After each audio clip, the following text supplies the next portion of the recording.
Tes. Assalamualaikum warahmatullahi wabarakatuh.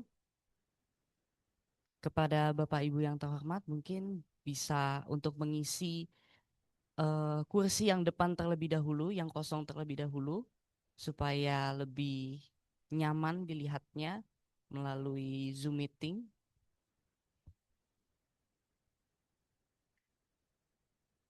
Oke. Assalamualaikum warahmatullahi wabarakatuh. Salam sejahtera untuk kita semua. Selamat siang dan selamat datang kepada para narasumber, para undangan dan para hadirin yang hadir secara langsung di Auditorium Juwono Sudarsono Gedung F lantai 2 FISIP UI maupun para hadirin yang hadir melalui online melalui Zoom meeting. Perkenalkan, nama saya Revo Linggar Vandito yang hari ini akan memandu jalannya kegiatan seminar hasil riset dengan judul Memimpin dalam Bayang Kekerasan, Partisipasi Politik Perempuan di Asia Tenggara. Pembahasan ini tentu merupakan pembahasan yang sangat penting karena kemarin juga pada tanggal 8 kita memperingati International Women's Day yang diperingati setiap tanggal 8 Maret. Untuk itu kita perlu menciptakan suatu politik yang inklusif dan politik yang memberdayakan bagi perempuan. Dari hal itu kita membutuhkan yang namanya partisipasi politik. Yang mana selanjutnya partisipasi politik itu diejawantahkan menjadi representasi politik. Pada perjalanannya representasi politik Indonesia telah mengalami kemajuan secara kuantitatif akibat kebijakan afirmatif mulai dari kuota gender hingga zipper system yang diperkenalkan sejak tahun 2004.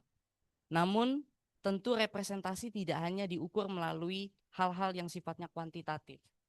Ia butuh sebuah evidence, sebuah bukti apakah representasi yang sudah ada sekarang mampu menciptakan sebuah kebijakan yang inklusif, kebijakan yang mampu memberdayakan perempuan secara utuh tanpa tedeng aling-aling.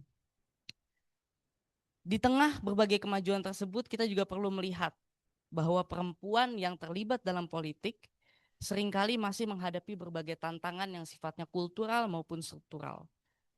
Tantangan tidak hanya berasal dari hambatan institusional dalam proses pencalonan, pengambilan keputusan, tetapi juga mencakup kekerasan berbasis gender dalam politik, yang lebih spesifik kekerasan berbasis gender dalam pemilu. Sifatnya bermacam-macam, ada yang sifatnya intimidasi terhadap perempuan, delegitimasi terhadap perempuan, maupun serangan personal yang bertujuan membatasi ruang partisipasi perempuan. Untuk itulah, melalui seminar riset yang berjudul Memimpin dalam Bayang Kekerasan Partisipasi Politik di Asia Tenggara, kita akan mendiskusikan lebih lanjut bersama narasumber kita. Hari ini saya izin panggil Mbak Huriah, silahkan maju ke depan, dan juga Mbak Delia yang akan menyampaikan materi terkait dengan memimpin dalam bayang kekerasan partisipasi politik perempuan di Asia Tenggara. Silakan Mbak.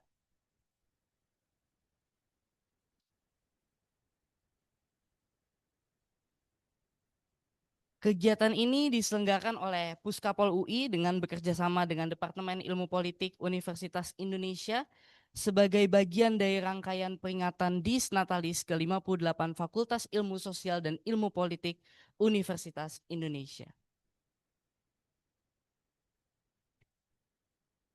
Hadirin yang kami hormati, selanjutnya kita akan memasuki sesi utama, yakni pemaparan hasil riset yang diharapkan akan memberikan gambaran terkait dengan topik yang akan dibahas. Untuk pemaparan pertama, kami persilahkan Mbak Huriah untuk menyampaikan presentasinya. Kepada Mbak Huriah, kami persilahkan. Ya, terima kasih Revo. Bismillahirrahmanirrahim. Assalamualaikum warahmatullahi wabarakatuh. Selamat siang.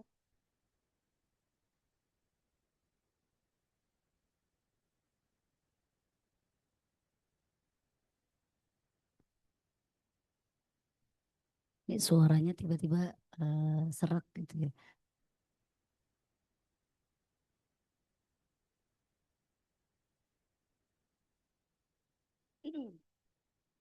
Ya, terima kasih.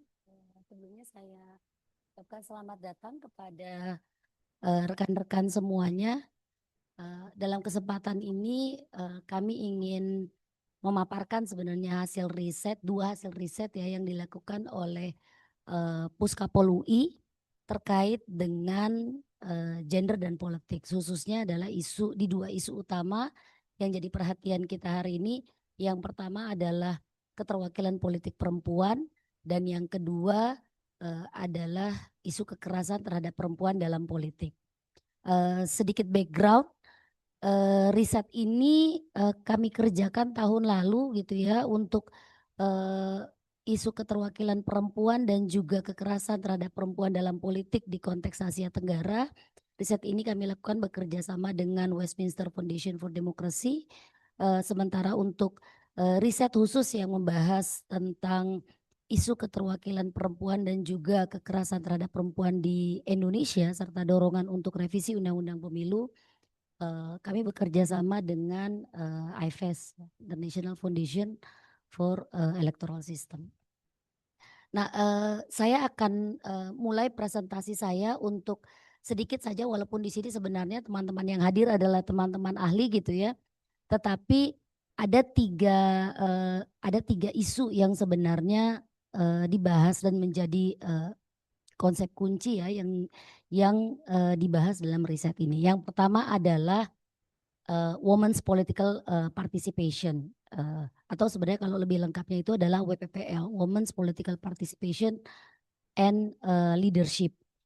Di mana dalam riset ini kami memaknai WPL ini sebagai kemampuan perempuan untuk bisa berpartisipasi secara sama, secara serata di semua level pengambilan kebijakan, baik yang sifatnya diseleksi maupun juga yang sifatnya berdasarkan pemilihan gitu ya. Dan WPL ini di dalam riset ini kami posisikan sebagai prinsip yang sangat penting di dalam menciptakan demokrasi yang lebih baik, pemerintahan yang inklusif ya, dan juga membentuk ulang norma-norma politik baru yang lebih terbuka, lebih inklusif. Yang kedua adalah violence against women in politics, dan juga sebenarnya konsep yang berkaitan dengan itu, violence against women in election, yang merujuk pada tren kekerasan berbasis gender yang secara khusus menargetkan perempuan semata-mata karena mereka perempuan gitu ya, dan mereka menjadi aktor-aktor politik. Tujuannya adalah untuk membungkam suara perempuan, meminggirkan partisipasi perempuan dalam politik gitu, dan pada saat yang sama sebenarnya juga melanggengkan budaya patriarki. Tren ini belakangan gitu semakin meningkat bukan hanya di Indonesia tetapi juga konteks Asia Tenggara. Nah, yang ketiga adalah gender observatory yang kami rujuk gitu ya sebagai upaya kolektif baik di tingkat nasional maupun di tingkat regional untuk mengumpulkan, kemudian juga mengklasifikasi dan berbagi gitu ya data terkait dengan situasi keterwakilan politik perempuan serta kekerasan yang dialami oleh perempuan di dalam politik. Tujuan dari gender observatory ini utamanya adalah sebenarnya untuk meningkatkan akuntabilitas partai politik ya sebagai institusi utama yang mempromosikan keterwakilan perempuan dan juga reformasi pemilu agar menjadi pemilu yang lebih baik. Kenapa ketiga hal ini penting? Karena memang kalau kita bicara tentang WPPL dan juga VAUP gitu ya, kita tidak akan bisa mengukur kemudian juga mengadvokasikan gitu ya secara terus-menerus terkait dengan keterwakilan politik perempuan ketika datanya tidak ada. Dan Puskapol termasuk salah satu lembaga yang secara konsisten ya sejak tahun 2009 sebenarnya pemilu 2009 berusaha untuk mengumpulkan data-data terkait dengan keterwakilan politik perempuan. Di sini ada senior saya Mbak Dani gitu ya. Jadi saya belajar tentang keterwakilan perempuan ini ada dari Mbak Dani gitu, dan kita menyadari betul bahwa kebutuhan untuk melacak terus bagaimana perkembangan keterwakilan perempuan, bagaimana partisipasi perempuan dan juga kepemimpinan politik perempuan itu menjadi penting gitu, bukan hanya untuk memastikan bahwa reformasi pemilu dan juga demokrasi itu berjalan on track dan mengalami perbaikan, tetapi juga untuk kepentingan advokasi juga gitu, agar teman-teman yang melakukan advokasi punya gambaran juga bagaimana kemudian dorongan-dorongan perbaikan itu bisa dilakukan ke depannya. Nah, yang kedua, kenapa di dalam riset ini kami juga menambahkan indikator FAUP gitu ya di dalam riset soal WPPL, karena memang FAUP ini, kekerasan terhadap perempuan dalam politik ini, menjadi fenomena yang semakin semakin menguat di dalam pemilu, terutama konteks Indonesia pemilu 2019 dan 2024. Tetapi persoalannya adalah dia underreported. Itu jarang sekali ada pelaporan gitu ya. Dan kadang-kadang juga invisible. Bahkan dalam riset kami terakhir yang berkaitan dengan konteks Indonesia gitu ya, ada kecenderungan normalisasi budaya kekerasan yang bukan hanya terjadi di kalangan politisi laki-laki tetapi juga politisi perempuan, ketika FAUP dianggap sebagai bagian dari ongkos politik yang harus mereka tanggung sebagai konsekuensi ketika mereka masuk ke dunia politik. Nah, gender observatory juga menjadi penting ya sebagai alat politik yang digunakan bukan semata-mata untuk mekanisme teknis gitu ya, melacak dan merekam kondisi keterwakilan perempuan dan juga kekerasan, tetapi lebih dari itu adalah upaya untuk mendorong akuntabilitas gitu. Dan tentu saja ketika kita bicara kolaborasi, gender observatory di banyak negara ini adalah usaha kolektif yang dilakukan gitu ya, yang melibatkan antara aktor-aktor negara. Dalam hal ini misalnya ada kementerian, kemudian juga ada lembaga penyelenggara pemilu dengan masyarakat sipil gitu ya. Nah, dan ini menjadi perlu untuk melihat dan merekam data-data tersebut bukan hanya di tingkat nasional tetapi juga di tingkat regional.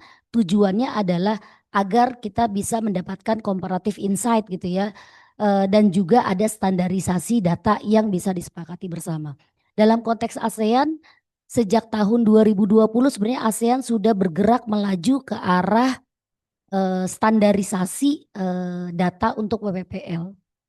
Saya pernah terlibat misalnya sebagai national consultant mewakili Indonesia untuk mengobservasi dan juga menganalisis bagaimana kondisi partisipasi politik perempuan dan keterwakilan politik perempuan di ASEAN untuk level Indonesia. Tetapi belum sampai kepada isu kekerasan terhadap perempuan dalam politik. Nah, melalui riset ini salah satu dorongannya adalah kami ingin agar FAUP ini juga menjadi atensi gitu dan dimasukkan sebenarnya di dalam gender observatory yang akan dilakukan baik itu di Indonesia maupun juga di tingkat regional ASEAN. Nah, kenapa Asia Tenggara menjadi penting kalau bicara konteks gitu ya? Karena di dalam riset ini saya akan memaparkan data komparatif 4 negara, Indonesia, Malaysia, Thailand dan juga Laos. Pertama karena Asia Tenggara ini kan memang kawasan di mana model demokrasinya beragam gitu ya. Ada yang elektoral demokrasi, ada yang kemudian elektoral autokrasi gitu ya. Atau seperti Laos itu adalah single party state gitu. Sehingga menjadi menarik untuk melihat bagaimana perbandingan kondisi dan juga perkembangan keterwakilan perempuan serta isu FAUP di 4 negara yang punya karakteristik sistem politik yang berbeda-beda. Nah, tetapi meskipun ada perbedaan dari sisi sistem politik maupun juga kebijakan kuota, yang menarik adalah kawasan Asia Tenggara itu punya dua wajah. Di satu sisi, dalam konteks gender equality, Asia Tenggara itu punya banyak sekali kemajuan, mencatat banyak kemajuan, misalnya di level ekonomi, kemudian pendidikan. Tetapi ketika bicara tentang politik, ada kondisi yang sama di mana perkembangan partisipasi dan keterwakilan politik perempuan di Asia Tenggara itu cenderung lambat, jauh lebih lambat daripada gender equality yang lain. Selain lambat juga progresnya tidak sama gitu ya. Dan salah satunya dalam riset ini yang kami lihat adalah bagaimana kebijakan kuota itu baik desainnya maupun implementasinya menjadi faktor yang menentukan sejauh mana perkembangan WPPL di di kawasan ini. Yang berikutnya adalah kawasan Asia Tenggara juga dalam 2 pemilu terakhir gitu ya mengalami situasi yang sama. Ancaman FAUP itu semakin meningkat di Asia Tenggara, terutama FAUP yang berbasiskan online. Jadi kekerasan terhadap politisi perempuan melalui platform online itu semakin meningkat. Yang berikutnya adalah tantangan hambatan struktural gitu ya yang masih sangat kuat di kawasan Asia Tenggara, hampir di semua negara. Bicara soal norma patriarki, kemudian juga money politics, atau misalnya persoalan komitmen partai gitu ya, termasuk kebijakan kuota. Padahal dalam konteks demokrasi, FAUP ini ternyata sangat terkait dengan fenomena democratic backsliding, termasuk menjadi indikator sebenarnya.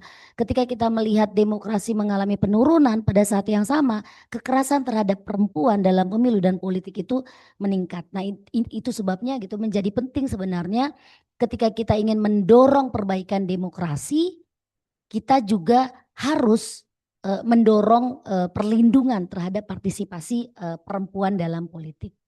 Nah, selanjutnya saya akan memperlihatkan gitu ya gambaran bagaimana sih kondisi WPPL hari ini di 4 negara tersebut. Ini sebagai konteks saja dulu gitu ya. Indonesia adalah satu-satunya negara dari 4 studi kasus yang kami teliti yang menerapkan kebijakan kuota yang bersifat mandatori itu. Jadi kuotanya wajib ya, kuota pencalonan. Di Indonesia juga bicara tentang sistem pemilunya gitu. Indonesia menerapkan beberapa sistem pemilu walaupun istilahnya sebenarnya bukan mix electoral system gitu ya, bukan sistem pemilu campuran, tapi ada kombinasi beberapa sistem pemilu. Lalu juga ada tantangan serius ya berkaitan dengan keterpilihan perempuan. Ada gap antara pencalonan perempuan yang hampir selalu memenuhi bahkan melebihi kuota 30%, tetapi ini tidak diimbangi dengan angka keterpilihan perempuan. Pasca 2004 kita perkenalkan kebijakan kuota sampai kemudian diterapkan di pemilu 2009 sampai 2024, maksimal angka yang bisa kita raih misalnya di tingkat nasional itu ya 20-an% begitu. Di KPU RI lebih rendah lagi gitu kan, di KPU, di Bawaslu, di lembaga penyelenggara pemilu. Paling tinggi itu adalah di DPD ya, Dewan Perwakilan Daerah. Nah yang berikutnya selain Indonesia adalah Malaysia. Nah di Malaysia yang menjadi kendala saat ini di dalam riset kami adalah selain karena kebijakan kuotanya itu sifatnya adalah voluntary ya, berdasarkan kerelaan partai politik gitu ya. Tetapi pada saat yang sama sistem pemilu di Malaysia juga dianggap tidak menguntungkan atau kurang menguntungkan para politisi perempuan gitu ya. Karena sistem FPTP yang diterapkan di Malaysia ini lebih condong, lebih berpihak kepada para incumbent. Dan ini mempersulit akses untuk politisi perempuan terutama yang baru gitu ya untuk berkontestasi. Hal yang lain yang juga menonjol di Malaysia itu adalah bagaimana tren FAUP ini bahkan pelakunya itu justru banyak terjadi di parlemen antara sesama anggota parlemen gitu ya, anggota parlemen laki-laki kepada anggota parlemen perempuan, atau bagaimana online harassment itu menjadi fenomena yang menguat gitu ya dan menargetkan para politisi perempuan termasuk yang high profile sekalipun. Anaknya Anwar Ibrahim, Azizah ya kalau nggak salah namanya, Wan Azizah itu menjadi salah satu target sasaran gitu ya, kekerasan secara online. Nah, yang berikutnya adalah Thailand. Ya, Thailand juga sama, dia menerapkan sistem kuota yang sifatnya voluntary, tetapi Thailand juga sebenarnya menjadi kasus yang agak unik karena kalau kita bicara angka keterwakilan perempuan sebenarnya tinggi di sana, meskipun mereka tidak punya kebijakan kuota secara resmi. Tetapi itu dimungkinkan karena faktor jejaring politik, faktor patronase, elit nomination ya, nominasi dari elit pimpinan partai itu menjadi kunci gitu. Dan pada saat yang sama, meskipun eh, mohon maaf, saya salah konteks gitu ya, itu harusnya Laos gitu ya. Di Laos itu dengan single party state gitu ya, elite nomination itu menjadi faktor yang sangat berperan di dalam mendorong peningkatan keterwakilan perempuan. Sementara dalam konteks Thailand, tantangan yang dihadapi oleh Thailand saat ini adalah kudeta militer itu ternyata berdampak juga pada meningkatnya kekerasan terhadap perempuan dalam politik. Next slide. Next slide, karena tadi Lau sudah sempat saya jelaskan. Nah, bagaimana kemudian kondisi sistem politik dan kebijakan kuota ini membentuk perkembangan dan mempengaruhi perkembangan keterwakilan perempuan di 4 negara ini. Nah, data yang kami kumpulkan memperlihatkan ternyata memang di tingkat legislatif ya, Indonesia itu masih memimpin gitu ya, walaupun angkanya beda tipis gitu ya. Di Indonesia itu kan paling tinggi mohon maaf, di Indonesia itu angkanya 21 gitu ya, 9, tetapi kita punya 37% perempuan di DPD. Sementara kalau yang diambilnya itu adalah national parlementnya, Thailand itu Laos itu mengalami fluktuasi gitu ya. Laos misalnya pernah mencapai angka tertinggi itu 27,5%, tapi kemudian dia turun menjadi 22%.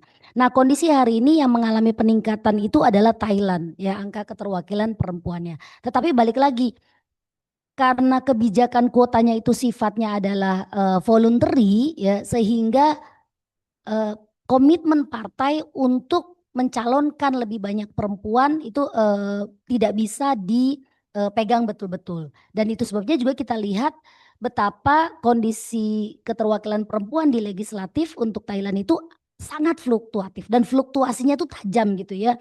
Dia pernah angka tertinggi itu kalau di slide itu mana ya, dari 15 gitu ya, lalu kemudian turun menjadi 6%. Tuh.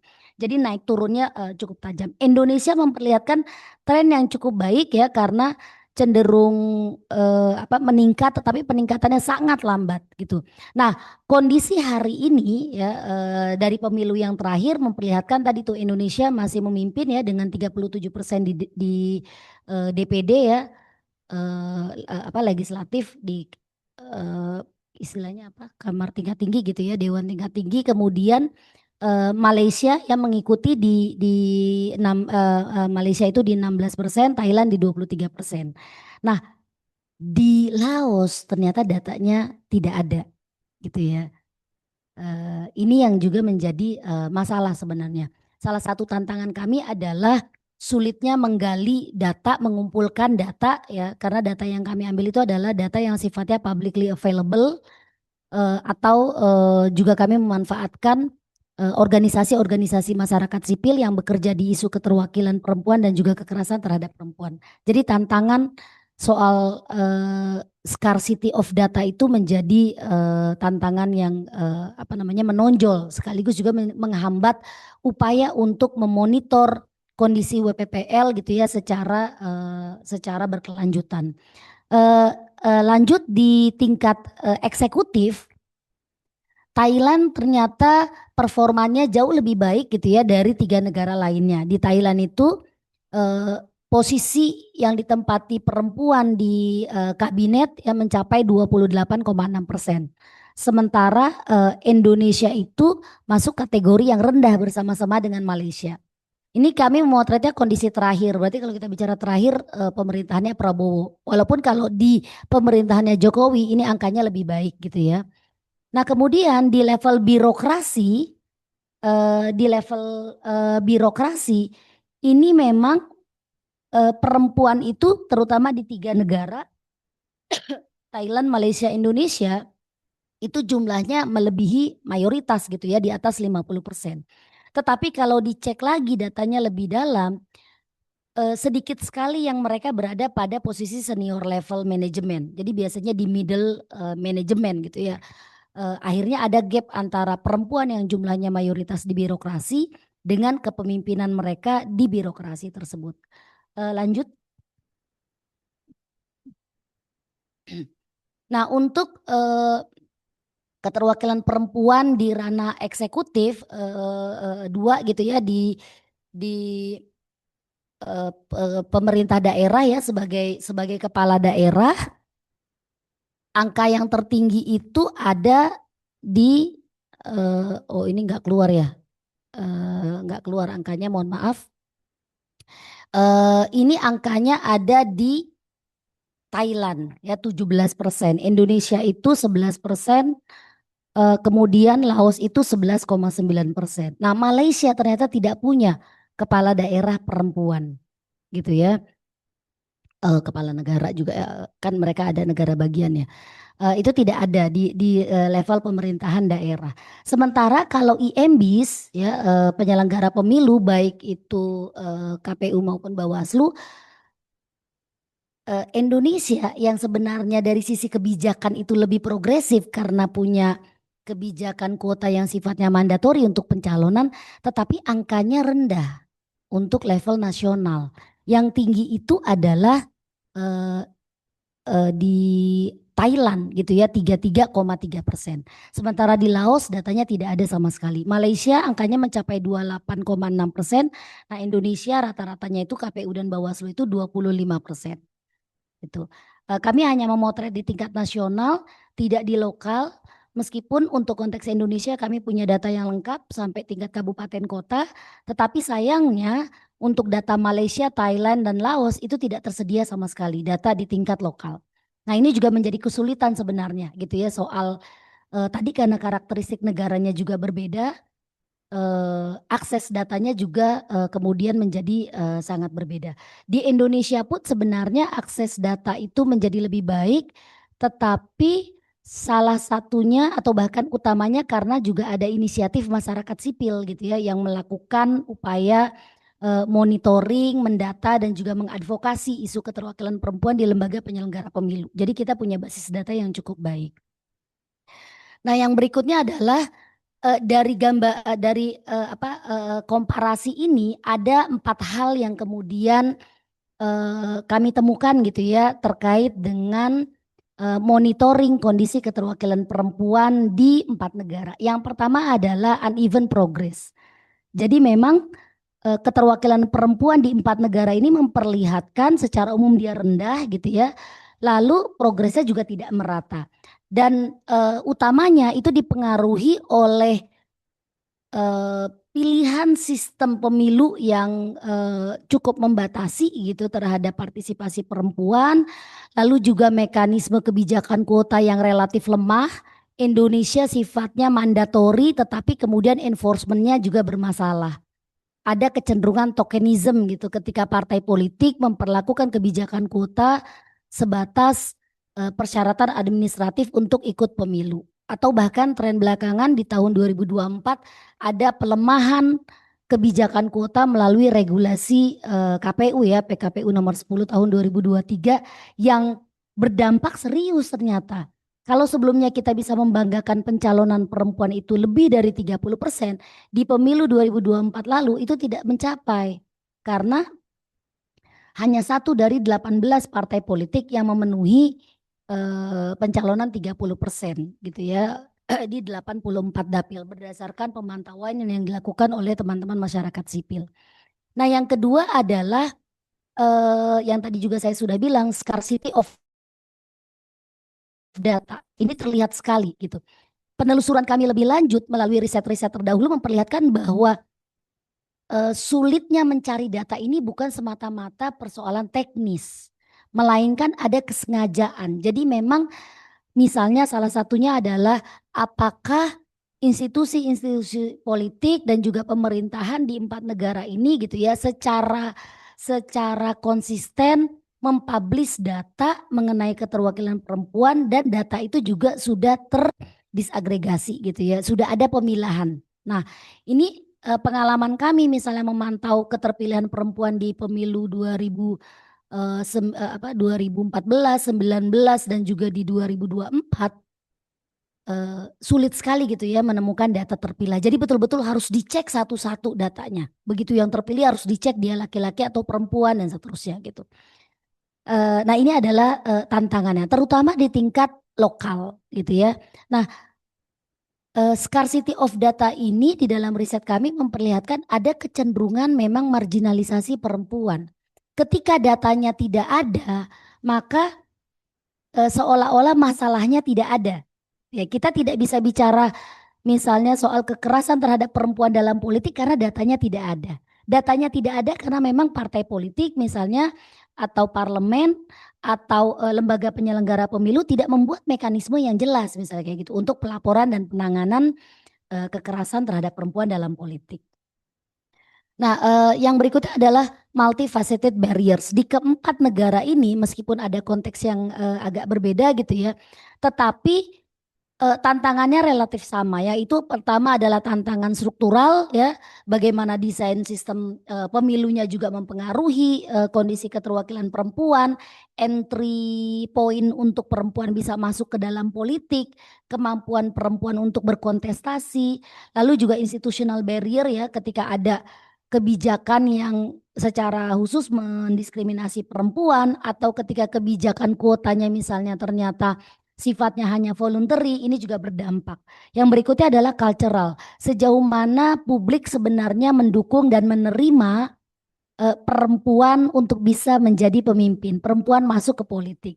Nah, tren online attack kepada para politisi perempuan ini sangat berkaitan dengan rendahnya public acceptance gitu ya. Jadi misalnya ketika ada situasi politisi perempuan outspoken, politisi perempuan misalnya dia terlalu vokal, berani, dia akan mengalami serangan di serangan digital gitu ya, yang kemudian juga mempersoalkan bagaimana karakteristik kepemimpinannya atau karakteristik politisi perempuan.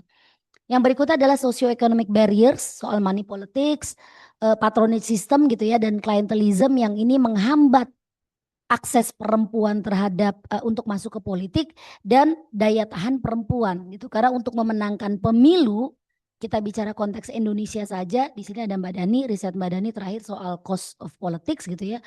Itu butuh miliaran rupiah gitu untuk memenangkan satu kursi saja gitu, dan ini menjadi hambatan besar buat perempuan. Nah, yang berikutnya adalah bagaimana kemudian data yang tadi ya soal slow progress keterwakilan perempuan ini ternyata juga berdampak gitu ya terhadap integritas demokrasi gitu di kawasan Asia Tenggara. Kebijakan kuota semakin memperluas pintu masuk buat perempuan, tetapi karena enforcementnya masih lemah, perilaku partai masih sifatnya tokenism, lalu juga ada male gatekeeping gitu ya di dalam partai, ini banyak menghambat peran-peran transformatif perempuan. Selanjutnya adalah data terkait dengan FAO ya.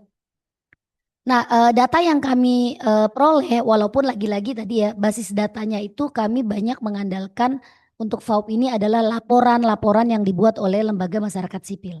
Karena nggak ada data resminya. Tidak ada satu negara pun di antara 4 negara ini yang punya mekanisme resmi untuk penanganan kekerasan terhadap perempuan dalam politik. Indonesia misalnya punya undang-undang TPKS, tetapi kan undang-undang TPKS belum dijadikan acuan gitu ya untuk penanganan kasus kekerasan terhadap perempuan dalam politik. Kalaupun dia dirujuk, ini sifatnya adalah individual. Jadi ketika perempuan politisi mengalami kekerasan, maka diarahkan pelaporannya itu sifatnya individual. Dia diarahkan ke polisi dan seterusnya. Mekanisme institusi itu tidak bekerja secara baik. Nah, itu juga sebabnya kami bersama teman-teman di sini ya, ada Perludem gitu, kemudian juga ada KPI, ada SafeNet. Kita juga saat ini sedang menyusun ya panduan untuk penanganan eh, laporan dan penanganan ya kekerasan seksual di partai politik. Gitu. Nah, mari kita periksa satu-satu di setiap negara, Bapak Ibu. Yang pertama adalah tren Indonesia. Boleh next slide. Nah, kondisi di Indonesia hari ini, kekerasan terhadap perempuan dalam politik itu kecenderungannya meningkat. Ya. Lalu yang kedua, ada kondisi di mana marginalisasi itu secara quote unquote gitu ya, secara sengaja dilakukan oleh partai politik gitu. Ada keengganan untuk partai politik merespon isu kekerasan terhadap perempuan. Dan keengganan ini bahkan bukan hanya ditemukan di pimpinan partai politik, tetapi juga di politisi laki-laki dan politisi perempuan. Riset yang sebelumnya dilakukan oleh Women Research Institute ya memperlihatkan misalnya ya banyak politisi perempuan bahkan memandang kekerasan yang mereka alami itu sebenarnya bukan kekerasan terhadap perempuan dalam politik. Itu pertama. Lalu yang kedua, mereka juga menganggap kekerasan perempuan dalam politik itu adalah sesuatu yang ya udah resikonya gitu ketika mereka masuk ke politik gitu. Jadi mengalami pelecehan yang bare minimumnya itu menjadi sangat rendah gitu. Misalnya politisi perempuan banyak yang bilang ya selama tidak menyentuh gitu ya, kalau cuman ngomong saja gitu mereka masih mentolerir. Jok-jok seksis gitu ya, itu jamak terjadi di partai politik dan itu ditolerir oleh perempuan politisi gitu di banyak partai di Indonesia. Nah, tren belakangan terutama di 2024 dari riset yang dilakukan oleh beberapa lembaga masyarakat sipil juga memperlihatkan ada eksposur yang cukup tinggi nih terhadap politisi perempuan yang masih muda gitu ya, aktivis atau bahkan kandidat. Kami juga misalnya salah satunya menemukan ketika ada pilkada kemarin gitu ya, dalam debat pilkada Bupati Airin misalnya itu juga pernah menjadi korban FAUK gitu ya di dalam momen debat pilkada pada saat itu. Ada upaya untuk mendelegitimasi kemampuan perempuan memimpin. Jadi ini adalah problem yang ada di Indonesia. Nah, yang juga ingin saya soroti, mumpung di sini juga ada Bu Iva ya, Komisioner KPU gitu ya. Nah, eh, lembaga penyelenggara pemilu juga punya masalah karena upaya untuk memproteksi partisipasi perempuan dalam pemilu itu dan juga dalam politik itu masih inkonsisten gitu ya. Aturannya memang masih belum belum jelas gitu, belum ada. KPU Bawaslu misalnya sehari ini punya panduan, punya pedoman untuk pencegahan dan juga pelaporan apa di Bawaslu tuh ya, pelaporan kekerasan terhadap perempuan dalam pemilu, tapi terbatas hanya untuk KPU apa hanya untuk lingkungan KPU dan Bawaslu saja. Belum sampai mengikat kepada partai politik. Jadi rujukannya masih Undang-Undang TPKS atau Undang-Undang ITE misalnya gitu ya. Belum ada kebijakan khusus. Nah, nanti Delia akan cerita nih soal best practices dari tempat lain. Nah, lanjut untuk Malaysia. Di Malaysia yang terjadi adalah ada tren di mana justru kekerasan terhadap perempuan dalam politik bukan hanya menyasar para kandidat tetapi anggota parlemen aktif. Jadi ini terjadi ketika misalnya ada perbedaan suara, ketika ketika anggota parlemen perempuan itu bersuara vokal terhadap isu kebijakan publik, mereka kemudian mengalami attack gitu ya, serangan verbal, dan serangan verbal itu biasanya sexualized. Bahkan ada yang sampai ekstrim gitu ya, karena ada ancaman perkosaan misalnya yang dialamatkan kepada anggota parlemen perempuan di Malaysia. Misoginistic jokes yang terjadi ya, apa candaan-candaan seksis yang misoginis juga di Malaysia itu seringkali berbalut dengan unsur agama gitu. Jadi agama justru di sana agama dan ras ya, agama dan ras, etnisitas itu apa namanya eh, mengkarakterisasi gitu ya pola politik identitas dan kekerasan terhadap perempuan dalam politik di Malaysia. Yang berikutnya juga adalah ada kecenderungan state surveillance. Nah, ini yang tidak ditemukan di Indonesia misalnya gitu ya.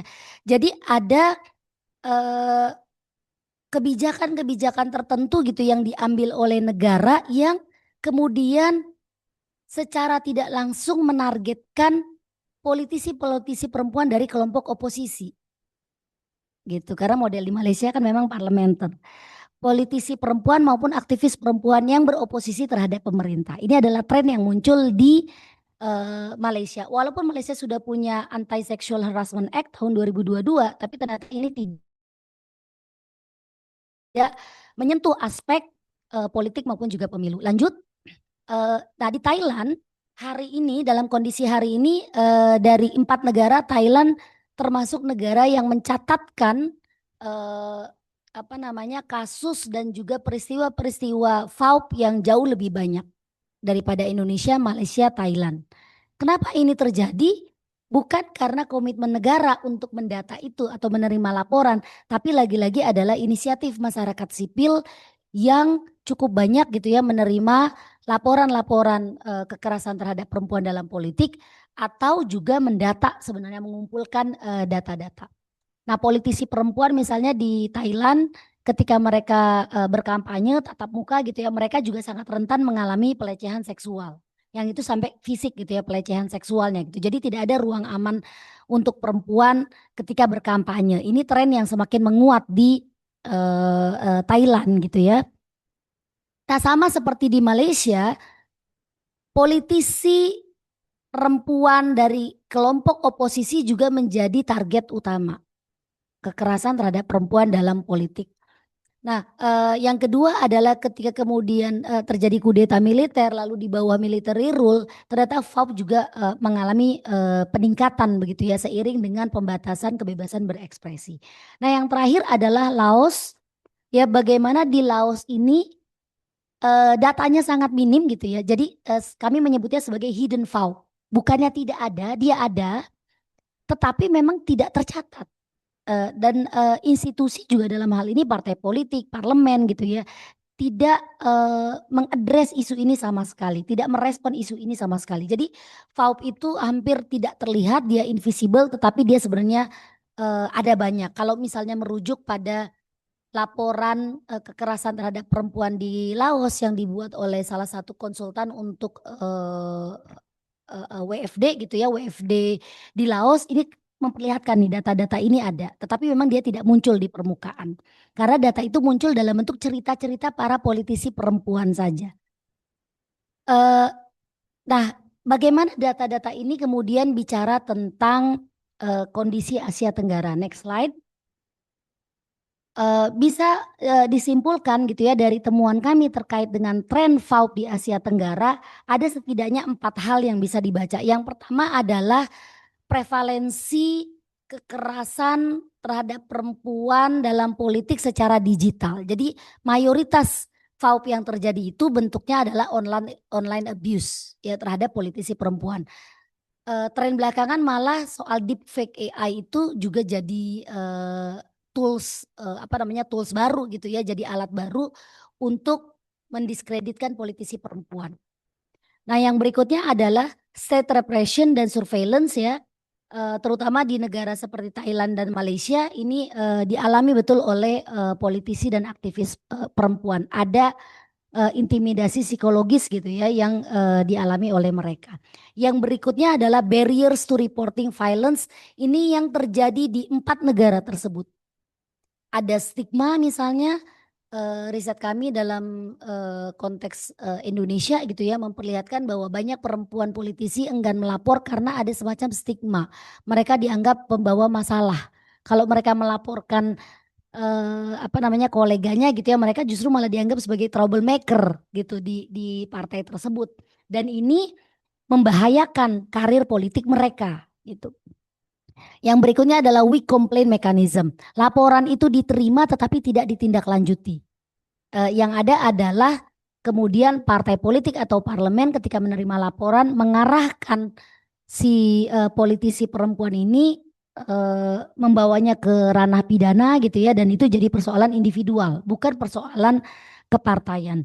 Yang berikutnya adalah normalisasi kekerasan, ini ternyata juga berkontribusi terhadap sedikitnya atau rendahnya gitu ya tingkat pelaporan FAUP di semua partai politik. Dan tentu saja dari situasi FAUP di 4 negara ini memperlihatkan bagaimana FAUP itu berdampak serius gitu ya terhadap perkembangan demokrasi di 4 negara ini. Yang pada akhirnya demokrasinya gitu ya praktiknya menjadi praktik demokrasi yang patriarkis, yang dominasi laki-laki itu terus dilanggengkan. Terakhir lanjut Dari hasil temuan kami gitu ya, kami kemudian mendorong rekomendasinya adalah agar ada upaya serius ya bersama-sama antara institusi-institusi politik dan juga masyarakat sipil untuk memulai inisiatif mengembangkan gender observatory.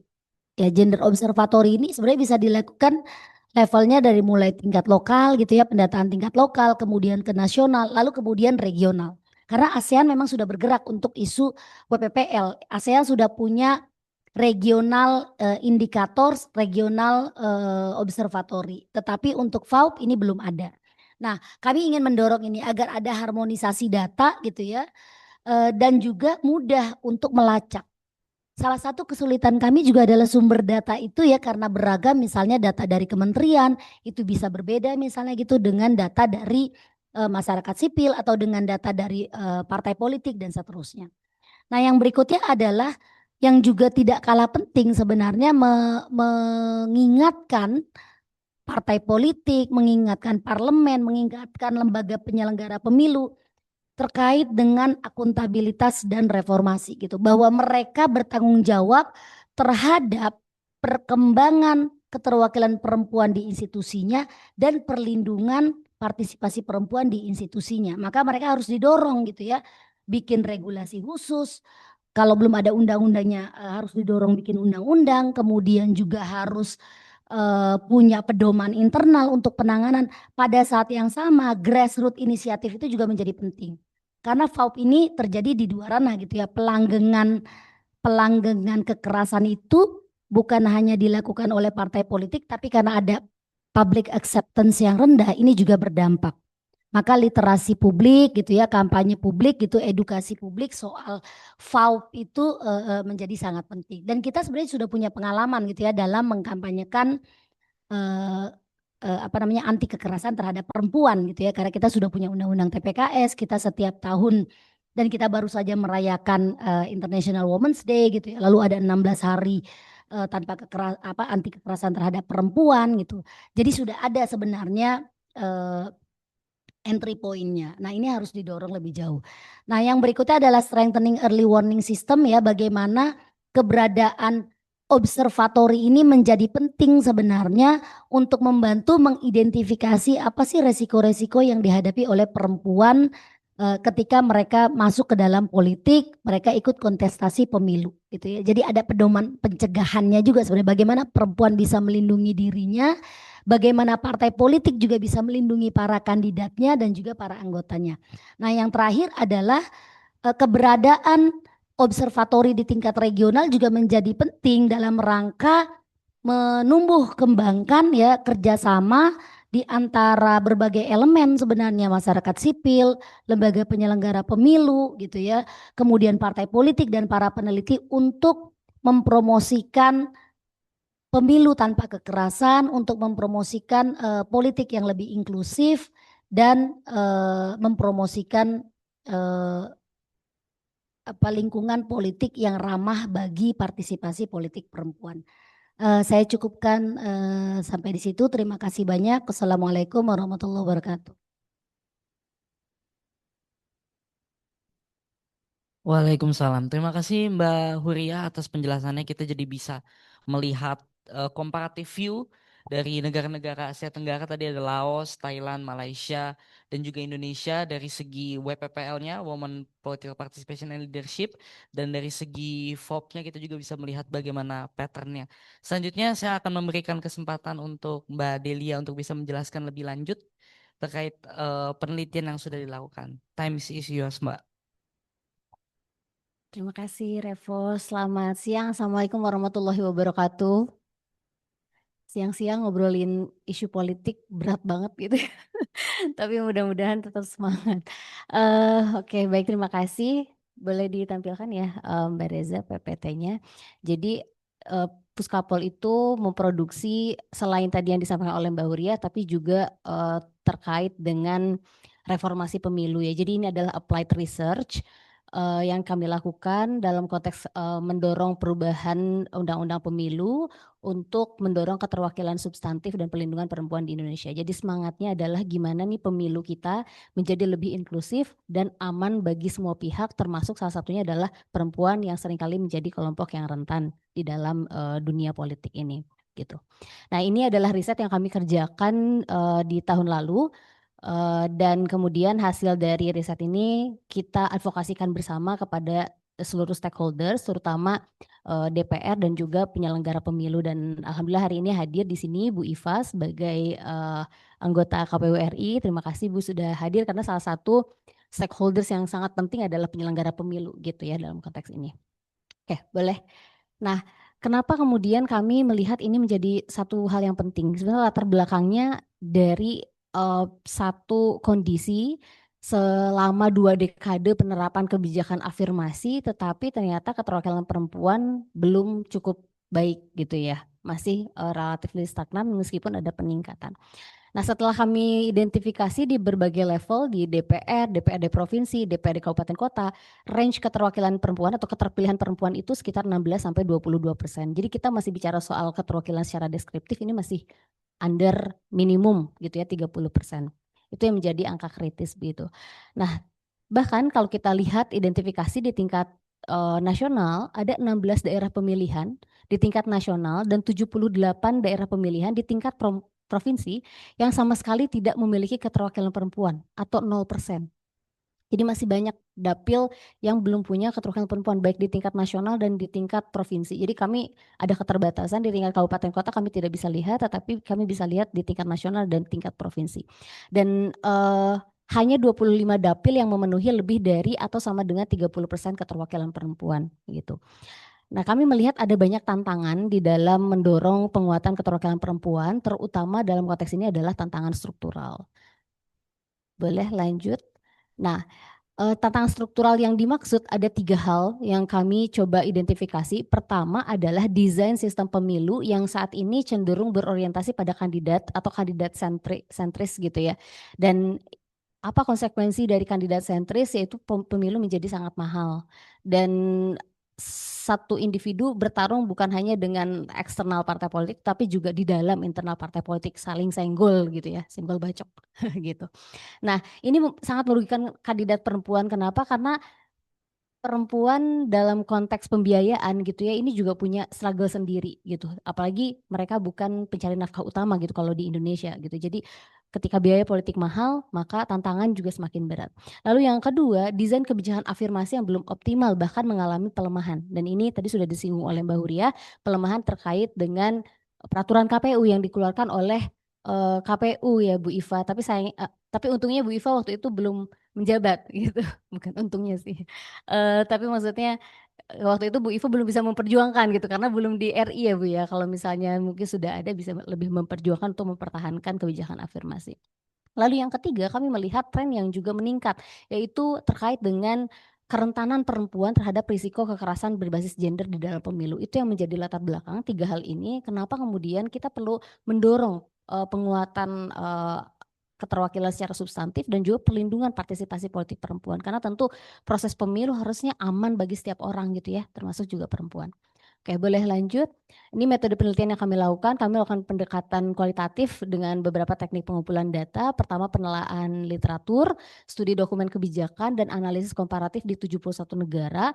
Sebetulnya 71 negara ini kami ambil karena berdasarkan data yang dikeluarkan oleh IPU, 71 negara tersebut punya keterwakilan perempuan lebih dari 30%. Jadi kami ingin melihat sebetulnya apa sih sistem pemilu yang digunakan, bagaimana pengaturan tentang kekerasan di dalamnya, lalu kebijakan afirmasinya seperti apa begitu.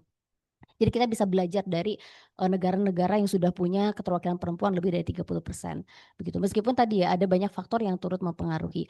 Lalu diskusi kelompok terfokus juga kami lakukan melibatkan akademisi dan aktivis pegiat pemilu dan demokrasi. Oke, boleh lanjut. Ada 3 temuan utama yang kami lihat. Pertama, sistem pemilu itu, kalau kita bicara soal sistem pemilu ya, sistem pemilu memiliki hubungan yang kompleks dengan keterwakilan perempuan. Kenapa? Karena tidak semata-mata misalnya close list akan berdampak pada peningkatan keterwakilan perempuan. Tidak secara langsung demikian. Atau misalnya open list akan memperburuk keterwakilan perempuan misalnya begitu.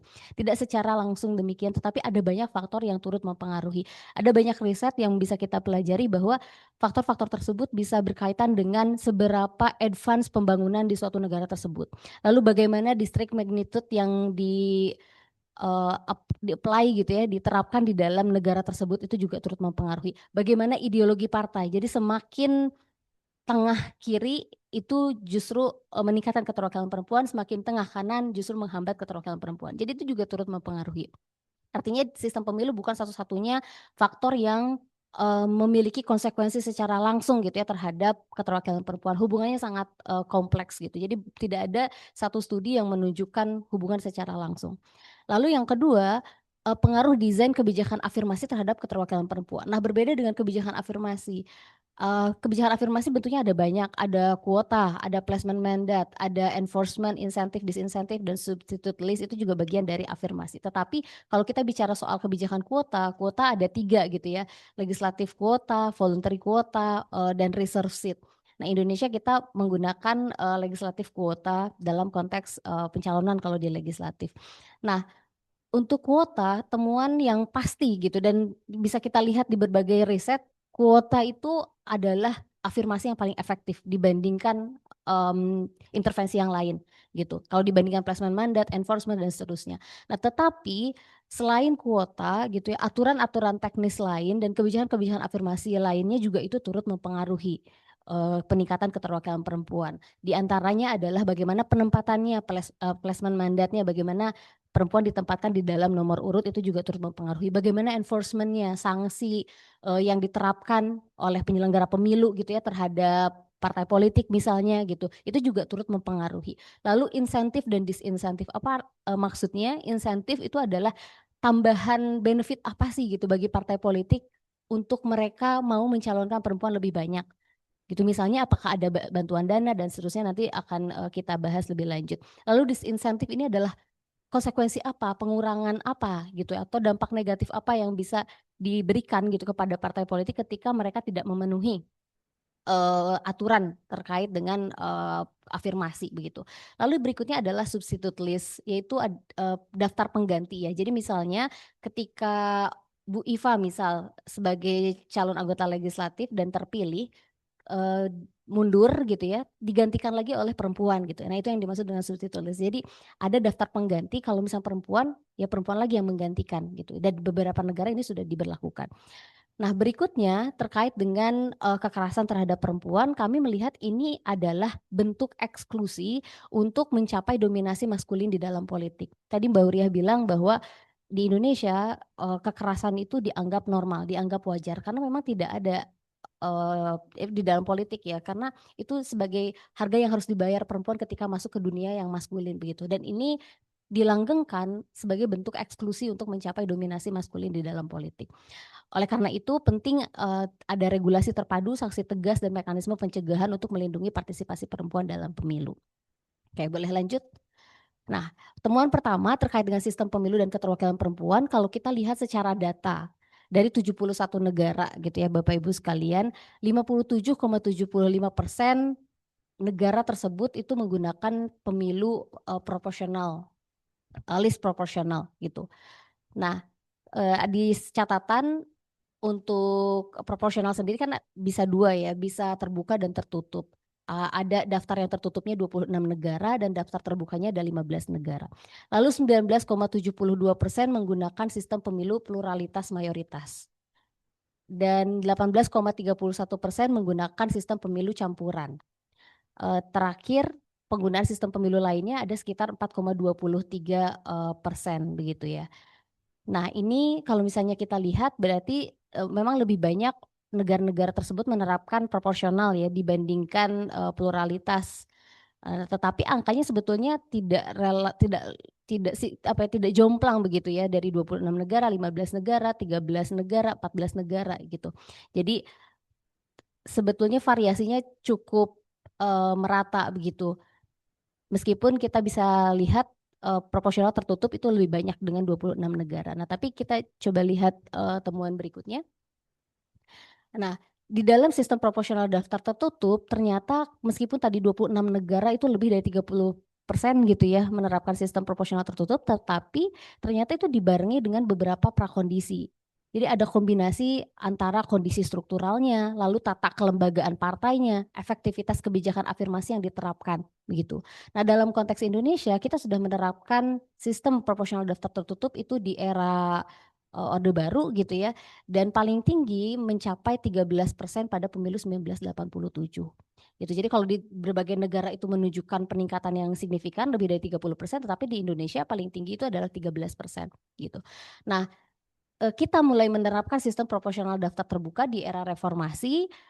Kebijakan kuota 30% sebetulnya menaikkan jumlah keterwakilan perempuan, sekarang sudah 20,5 dan mungkin dengan PAW dan seterusnya bisa mencapai 22%. Tetapi ada PR lain gitu ya, praktik sistem terbuka justru menghambat keterwakilan substantif. Nah, kandidat perempuan non elit seringkali kalah bersaing, jadi kami menemukan misalnya calon yang punya rekam jejak yang sangat baik, lalu dia adalah aktivis partai politik, kalah gitu di dalam sistem proporsional terbuka karena dia harus berhadapan dengan biaya politik yang mahal dan seterusnya. Dan banyak kendala yang dialami seperti akses terbatas pada dana kampanye dan jaringan politik, terbatasnya akses perempuan pada posisi strategis di dalam partai politik, masih kuatnya budaya patriarki dalam masyarakat dan institusi politik. Nah, tetapi boleh lanjut Mbak? Seringkali di Indonesia kita terjebak gitu ya, ketika bicara soal sistem terjebak di dalam pilihan antara terbuka, tertutup gitu. Padahal kita seharusnya menekankan lagi soal faktor struktural apa sih yang menentukan keterwakilan perempuan begitu. Jadi setiap sistem itu kan sebenarnya nggak ada sistem yang paling baik untuk semua negara, gitu kan enggak gitu ya. Jadi semua sistem pemilu itu sangat bergantung pada kondisi dan situasi yang ada di negara tersebut gitu. Nah, kita perlu melihat dalam konteks Indonesia faktor struktural apa yang seringkali terjadi menghambat keterwakilan perempuan, dan ini menjadi salah satu faktor yang turut mempengaruhi gitu ya antara kaitan sistem pemilu dengan keterwakilan, yaitu adalah demokratisasi internal partai. Sejauh mana rekrutmen, kaderisasi pendidikan politik ini dilakukan. Lalu penguatan desain kebijakan afirmasi, bukan hanya kuota, tetapi juga ada placement mandatnya sejauh apa. Kita punya zipper system di antara 3 ada 1 perempuan, tetapi itu belum cukup kuat gitu, karena perempuan ditempatkan selalu di nomor urut 3, 6, 9 dan seterusnya. Padahal yang terpilih adalah nomor urut 1, 2 begitu. Jadi penempatan ini tuh tidak strategis gitu bagi perempuan. Lalu insentif dan disinsentif. Kita belum punya insentif bagi partai politik yang punya kebijakan atau penguatan kebijakan afirmasi. Lalu disinsentif kita juga belum ada. Paling enforcement, kita ada enforcement di dalam PKPU dan mudah-mudahan jangan diotak-atik ya Bu ya. Di PKPU bahwa ada sanksi ketika partai politik tidak memenuhi keterwakilan 30% yaitu dikembalikan gitu ya, dan atau tidak bisa mengikuti kepesertaan pemilu di dalam dapil yang tidak memenuhi keterwakilan perempuan 30%. Substitute list saya kira ini belum ada juga di Indonesia, padahal di negara lain sudah ada gitu ya aturannya. Dan berikutnya adalah perlindungan terhadap perempuan. Ini adalah faktor struktural yang perlu ada gitu untuk menentukan. Jadi tidak seolah-olah kita berdebat soal sistem, tetapi hal-hal ini dilupakan begitu. Nah, jadi kalau dari studi ini kami melihat gitu ya penting untuk membuka ruang. Kalau tadi bicara soal daftar tertutup, berarti ada penguatan kelembagaan partai politik. Ketika bicara soal sistem proporsional terbuka, ada concern mengenai representativeness gitu ya, ada hubungan yang lebih baik gitu antara wakil dengan konstituennya. Nah, tetapi penting kita untuk membuka ruang bagi alternatif desain yang tidak hanya menjaga aspek keterwakilan atau representativeness, tapi juga memperkuat pelembagaan partai politiknya. Jadi kita mencari keseimbangan begitu. Jadi kita menawarkan memang ada opsi gitu ya, sistem campuran meskipun tidak semata-mata ini akan menjamin peningkatan gitu ya, tetapi untuk memperbaiki isu representativeness dengan pelembagaan partai politik ini bisa kita lakukan gitu. Nah, kami mendorong kita tidak terjebak gitu ya pada jenis sistem pemilunya, tetapi bagaimana desain tersebut diperkuat oleh kebijakan afirmasi yang efektif serta komitmen partai politik untuk menciptakan arena kompetisi yang lebih inklusif dan setara bagi perempuan. Oke, berikutnya terkait dengan kuota atau desain kebijakan afirmasi. Di dalam undang-undang pemilu kita, penerapan kebijakan kuota 30% itu belum konsisten.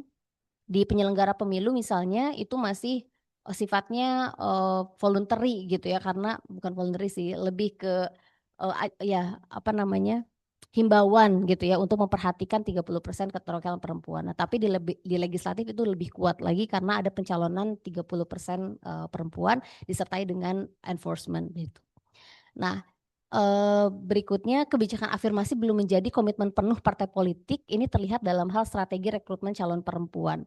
Kami pernah melihat misalnya yang cukup baik itu PSI waktu itu ya, tidak sekarang. PSI waktu itu membuat panel untuk seleksi dan isu keterwakilan perempuan itu menjadi perhatian gitu bagi PSI. Nah, tapi sekarang saya nggak tahu ya, ketika ketuanya berganti gitu. Nah, lalu eh, penempatan calon itu yang tadi saya sampaikan bahwa banyak yang menempatkan di nomor urut yang tidak strategis sehingga yang terpilih ya itu lagi dan ketika laki-laki yang lebih banyak ditempatkan di nomor urut 1 ya maka yang terpilih adalah laki-laki. Lalu bagaimana peran organisasi saya perempuan yang belum begitu dioptimalisasi serta absennya tindakan afirmatif untuk calon perempuan. Dan berikutnya adalah komitmen penegakan kebijakan kuota dan sanksi ketidakpatuhan mengalami pasang surut ya terutama di institusi penyelenggara pemilu. Oke, boleh. Dari 71 negara yang kita identifikasi, bagaimana sih sebetulnya variasi kebijakan afirmasi yang ada? Kami melihat di dalam kuota mayoritas negara dengan representasi perempuan tertinggi itu mengandalkan kuota afirmasi di atas 30% gitu. Jadi kalau misalnya mau perempuan di atas 30% ya mayoritas negara 61% ya memang lebih dari 30% begitu. Kita 30%, makanya yang kita hasilkan 20-an% gitu. Kalau misalnya lebih tinggi bisa jadi keterwakilan perempuannya juga lebih tinggi. Nah, dari 59 negara dengan kuota 86% menerapkannya saat pencalonan, 8% pada kursi terpilih langsung yang tadi dimaksud reserve seat gitu ya, elected jadi dia sudah terpilih dan 5% menggabungkan keduanya. Lalu berikutnya 65% atau 40 negara itu kuota diatur melalui hukum legal mandat misalnya lewat undang-undang gitu ya. Tapi ada juga negara 18% mengatur dengan kuota voluntary. Tadi misalnya di Malaysia ya yang menggunakan voluntary kuota. Lalu 17% itu tanpa kuota. Selain kebijakan afirmasi dalam bentuk kuota, ada kebijakan afirmasi dalam bentuk insentif. Seperti apa bentuknya? Kami melihat di Meksiko, Kosta Rika, Argentina, dan beberapa negara lain, dukungan dana publik ke partai politik itu diberikan sebagai insentif untuk pengembangan kepemimpinan perempuan di partai. Jadi ketika satu partai itu telah memenuhi aturan atau ya regulasi mengenai keterwakilan perempuan atau keterpilihan perempuan, maka ada dukungan dana publik kepada partai politik tersebut. Lalu berikutnya insentif yang juga diberlakukan misalnya di Cabo Verde, Mali, dan negara-negara lain, itu ada peningkatan anggaran dan subsidi negara untuk partai yang meningkatkan pencalonan dan keterpilihan perempuan. Gitu. Waktu itu di Indonesia pernah ada misalnya PAN, kalau tidak salah PAN dan Bu Lena itu dari P3 itu memberlakukan voluntary quota di mana partai itu menempatkan perempuan di nomor urut 1 di 30% daerah pemilihan gitu. Itu pun berdasarkan inisiatif dari partai politik tersebut. Nah, tetapi karena belum ada mekanisme insentif, akhirnya aturan itu saya nggak tahu itu masih berlaku atau enggak. Saya kira itu tidak berlaku lagi gitu ya karena para championnya juga sudah tidak concern di partai politik begitu. Nah, berikutnya terkait dengan kebijakan afirmasi dalam bentuk disinsentif ini terjadi atau diberlakukan di beberapa negara seperti misalnya penolakan pendaftaran bagi partai yang tidak memenuhi kuota pencalonan perempuan, denda bagi partai yang tidak memenuhi kuota, misalnya di Kroasia, lalu penolakan pendaftaran bagi partai yang tidak menggunakan dana publik untuk pengembangan kepemimpinan perempuan. Jadi bahkan partai politik ditolak pendaftarannya kalau misalnya dia tidak menggunakan dana publiknya untuk pengembangan kepemimpinan perempuan itu berlaku gitu di negara lain. Artinya kan mereka sudah advance gitu. Lalu potensi pembubaran partai, bahkan sampai yang tertingginya adalah potensi pembubaran partai jika mengabaikan atau melanggar aturan kesetaraan gender. Ini berlaku di Argentina. Oke. Nah, dari desain kebijakan afirmasi yang kami lihat gitu ya di 71 negara, tadi ini lebih detailnya datanya, tadi sudah disampaikan terkait dengan aturannya itu ada di undang-undang kah atau dia sukarela di partai politik kah atau tanpa kuota. Nanti bisa dilihat lebih lanjut. Oke, boleh lanjut? Oke. Ini juga tadi sudah disinggung. Boleh lanjut, Mbak? Oke. Nah, yang ketiga adalah terkait dengan isu kekerasan. kenapa ini menjadi salah satu hal yang penting gitu kita lihat karena di undang-undang pemilu kita belum mengatur sama sekali terkait dengan isu kekerasan gitu. Kalau kita merujuk pada konsepnya KRUK misalnya, KRUK mengidentifikasi ada beragam varian kekerasan terhadap perempuan dalam politik, misalnya bukan hanya kekerasan seksual, kita baru mengatur terkait dengan Undang-Undang TPKS kekerasan seksual dan KDRT, tetapi di dalam politik bukan hanya kekerasan seksual yang terjadi, tetapi juga ada kekerasan simbolik, kekerasan psikologis, kekerasan fisik gitu. Dan itu yang tidak menjadi perhatian gitu dalam konteks Indonesia. Nah, tren peningkatan kekerasan itu terjadi gitu ya. Kami melihat dari surveinya WRI terhadap 100 politisi perempuan, lebih dari separuh responden itu melaporkan pelecehan verbal dan 52% menyaksikan atau mendengar pelecehan seksual di antara rekan kerja. Berarti di partai politik.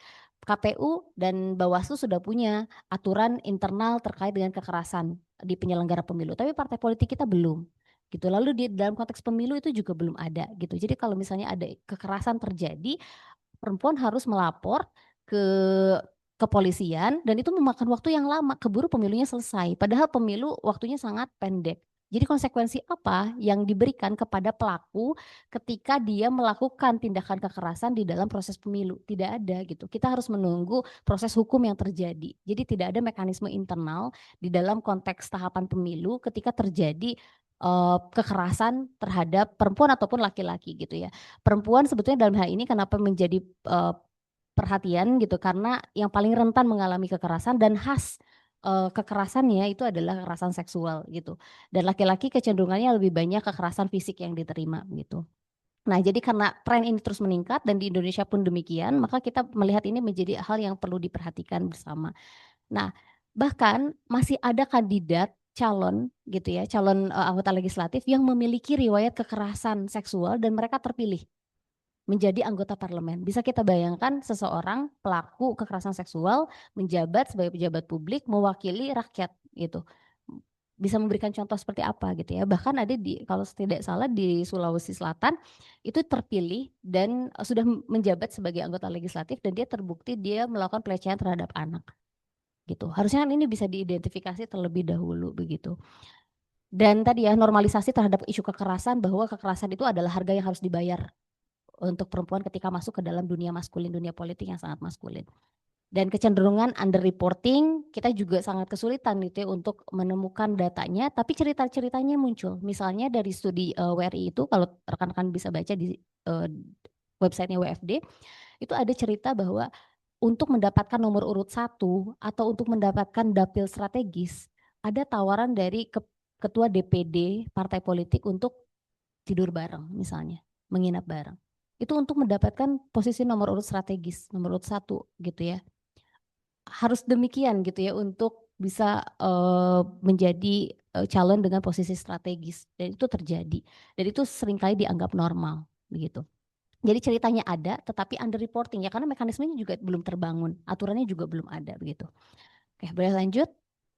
Nah, kita mengidentifikasi dari berbagai negara tadi, 71 negara, ada beragam gitu ya komitmen terhadap pengaturan kekerasan berbasis gender dalam politik. Misalnya di dalam pemilu itu Meksiko menerapkan Federal Law Reform Decree 13 April 2020 yang mengatur tentang gender based political violence against women, mencakup definisi terkait dengan GBPVAW gitu ya, jenis kekerasannya, mekanisme pelaporannya, sanksi, serta kewajiban lembaga pemilu dalam pencegahan dan penanganan kekerasan berbasis gender selama pemilu.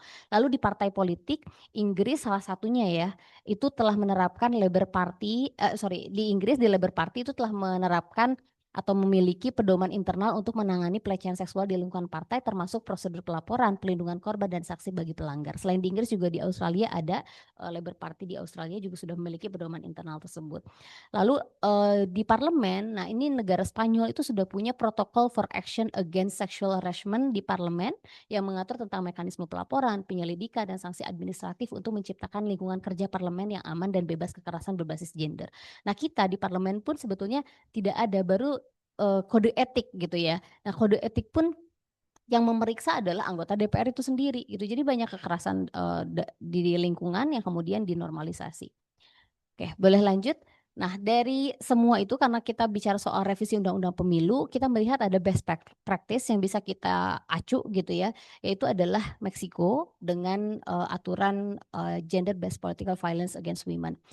Di dalam aturan di Meksiko itu sudah mengatur soal definisi. Dia menjelaskan soal apa itu gender based political violence against women sebagai tindakan atau kelalaian berbasis gender di ranah publik atau privat yang membatasi hak politik perempuan. Sebetulnya selain Meksiko yang juga sudah cukup baik adalah Bolivia gitu ya. Tapi karena Meksiko ini sudah cukup lengkap mekanismenya, jadi kita coba acu ke Meksiko.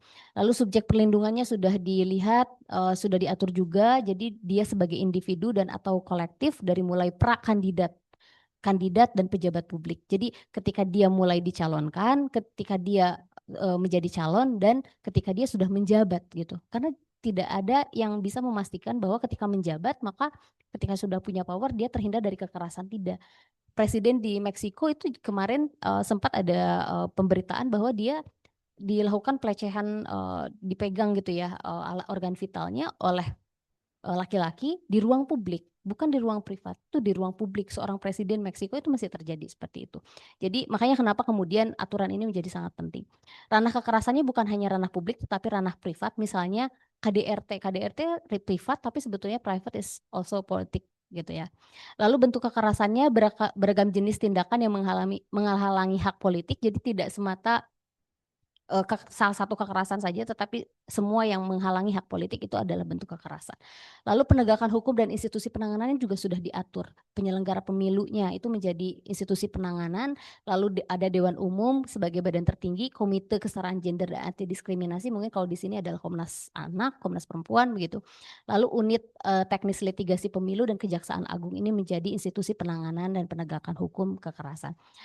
Sanksi bukan hanya sanksi hukum gitu ya, tetapi sanksi administratif juga gitu. Ada sanksi publik pemotongan dana hingga 50%, lalu penangguhan akses media, jadi tidak boleh muncul di media gitu ya, permintaan maaf kepada publik, pembatalan pendaftaran partai politik gitu. Jadi partai politik ini nih yang menjadi objek ketika calon yang ada di dalamnya melakukan tindakan kekerasan begitu. Pencegahan dan pendidikan publik ini juga dilakukan di mana ada pengembangan pendidikan kewarganegaraan, kesetaraan gender dan HAM perempuan. Saya kira ini penyelenggara pemilu juga penting untuk melakukan terus sosialisasi terkait dengan isu kekerasan ini gitu ya di dalam proses pemilu. Bukan hanya coblos tanggal sekian gitu ya Bu Iva, tetapi juga materi terkait dengan kesetaraan gender, HAM, kewarganegaraan ini juga menjadi penting. Syarat kandidasi, nah ini yang menarik di Meksiko, mereka punya 3x3 against violence, jadi deklarasi sumpah. Pertama adalah tidak memiliki rekam jejak kekerasan berbasis gender dan kekerasan seksual. Lalu yang berikutnya adalah pelecehan atau kekerasan seksual di tempat kerja dan pengabaian kewajiban nafkah terhadap anak dan istri. Jadi dia bukan pelaku kekerasan gitu ya, tidak pernah menerima hukuman atas kekerasan gender, dia juga tidak mengabaikan kewajiban nafkah terhadap anak dan istri, lalu pelecehan dan kekerasan seksual di tempat kerja, dia juga tidak pernah melakukan pelecehan dan kekerasan tersebut begitu. Nah, proses monitoringnya juga sudah berjalan, ada lembaga gitu ya, National Register of Sanctioned People, ini menyediakan database dengan akses terbuka berisi daftar orang-orang yang disangsi atas kekerasan. Nah, saya kira kita belum punya institusi tersebut, belum punya mekanisme tersebut, dan juga persoalannya adalah karena under reporting itu juga gitu ya. Nah, gimana caranya gitu ya, pendekatan kita kan bisa beragam, pendekatan institusional, pendekatan struktural dan seterusnya gitu. Bagaimana mendorong setiap orang itu berhak untuk aman, termasuk di dalam ruang politik, dan mereka bersedia untuk melaporkan tanpa ada ancaman, tapi mereka dilindungi gitu ya bagi yang melaporkan atau menyaksikan adanya kekerasan seperti itu. Oke, boleh lanjut. Nah, ini ringkasannya, nanti rekan-rekan bisa lihat lebih lanjut. Boleh. Terakhir adalah rekomendasi untuk revisi Undang-Undang Pemilu. Dari hasil kajian tersebut kami melihat ada dua hal. Pertama, tadi ada dorongan adanya perubahan sistem ya yang bisa mengakomodasi representativeness dengan institusionalisasi partai dengan memperhatikan penguatan desain kebijakan afirmasi yang perlu menjadi prioritas utama. Pertama, konsistensi kebijakan kuota 30%. Di penyelenggara pemilu masih klausulnya adalah memperhatikan, kita dorong supaya dia lebih kuat lagi memuat keterwakilan perempuan. Nanti ada policy brief yang juga sudah ada dicetak ya, nanti bisa dibagikan dan bisa dibaca oleh Bapak Ibu sekalian lebih lengkapnya gitu. Kami membuat matriks perubahan pasalnya. Lalu placement kandidat dan zipper sistem murni kami dorong penguatan, jadi tidak 30% sebetulnya untuk legislatif, tetapi zipper sistem murni artinya di antara dua ada satu perempuan. Lalu untuk insentif dan disinsentif bagi partai politik, kami mendorong ada insentif dana publik bagi partai politik yang melakukan voluntary quota, begitu. Eh, dan berikutnya adalah syarat pencalonan perempuan, karena kita melihat ada banyak perempuan yang kemudian tiba-tiba datang dari dinasti politik, tidak punya rekam jejak gitu ya, tidak tiba-tiba terpilih dan tidak tahu apa pekerjaan anggota legislatif dan seterusnya. Jadi perlu ada minimal 3 tahun keanggotaan partai dan pernah mengikuti kegiatan kaderisasi. Meskipun catatannya adalah bukan hanya perempuan yang tidak punya kemampuan tadi ya, bisa jadi laki-laki juga eh, tidak punya pengetahuan tentang pekerjaannya. Jadi dia dicalonkan sebagai bagian dari dinasti politik. Jadi dinasti politik itu adalah persoalan yang bisa terjadi pada perempuan dan laki-laki gitu, bukan khas perempuan. Lalu yang berikutnya adalah perlindungan terhadap perempuan dari kekerasan politik berbasis gender. Ini harus diintegrasikan di dalam regulasi pemilu. Pertama, merekognisi. Kalau kita nggak merekognisi kekerasan terhadap perempuan di dalam pemilu, maka tidak akan ada attention terhadap itu. Tidak akan ada mekanisme perlindungan gitu. Lalu yang kedua adalah mekanisme penanganan laporannya seperti apa. Lalu jaminan perlindungan pelapor, saksi dan pengadu. Ini juga menjadi sangat penting gitu ya, agar tidak khawatir ada ancaman. Lalu sosialisasi kepada parpol dan pemilih ini perlu dilakukan oleh penyelenggara pemilu terkait dengan isu kekerasan di dalam proses pemilu. Dan yang berikutnya adalah kita belajar dari Meksiko, ini kita bisa dorong bahwa syarat pencalonan kandidat selain tadi ya, dia minimal 3 tahun menjadi anggota partai politik untuk dicalonkan, tetapi juga perlu ada pernyataan bebas dari rekam jejak kekerasan berbasis gender yang ini dibuktikan dengan dia tidak pernah melakukan kekerasan, baik itu kekerasan di dalam rumah tangga ataupun kekerasan seksual. Sebetulnya isu kekerasan kan ada banyak ya, ada kekerasan psikologis, fisik dan seterusnya, tetapi karena undang-undangnya baru mengatur terkait dengan undang-undang TPKS dan KDRT, maka kita bisa merujuk minimal di dua hal tersebut begitu. Ada lagi ya, kayak ini policy briefnya nanti bisa dibagikan, ada fisiknya tapi terbatas, jadi mungkin bisa diakses juga secara online. Sepertinya selesai ya. Next. Oke. Demikian diseminasi riset terkait dengan revisi Undang-Undang Pemilu untuk mendorong keterwakilan perempuan yang substantif dan perlindungan partisipasi politik perempuan. Mohon maaf apabila ada kesalahan. Saya kembalikan ke Revo. Terima kasih. Assalamualaikum warahmatullahi wabarakatuh. Terima kasih Mbak Delia atas penjelasannya.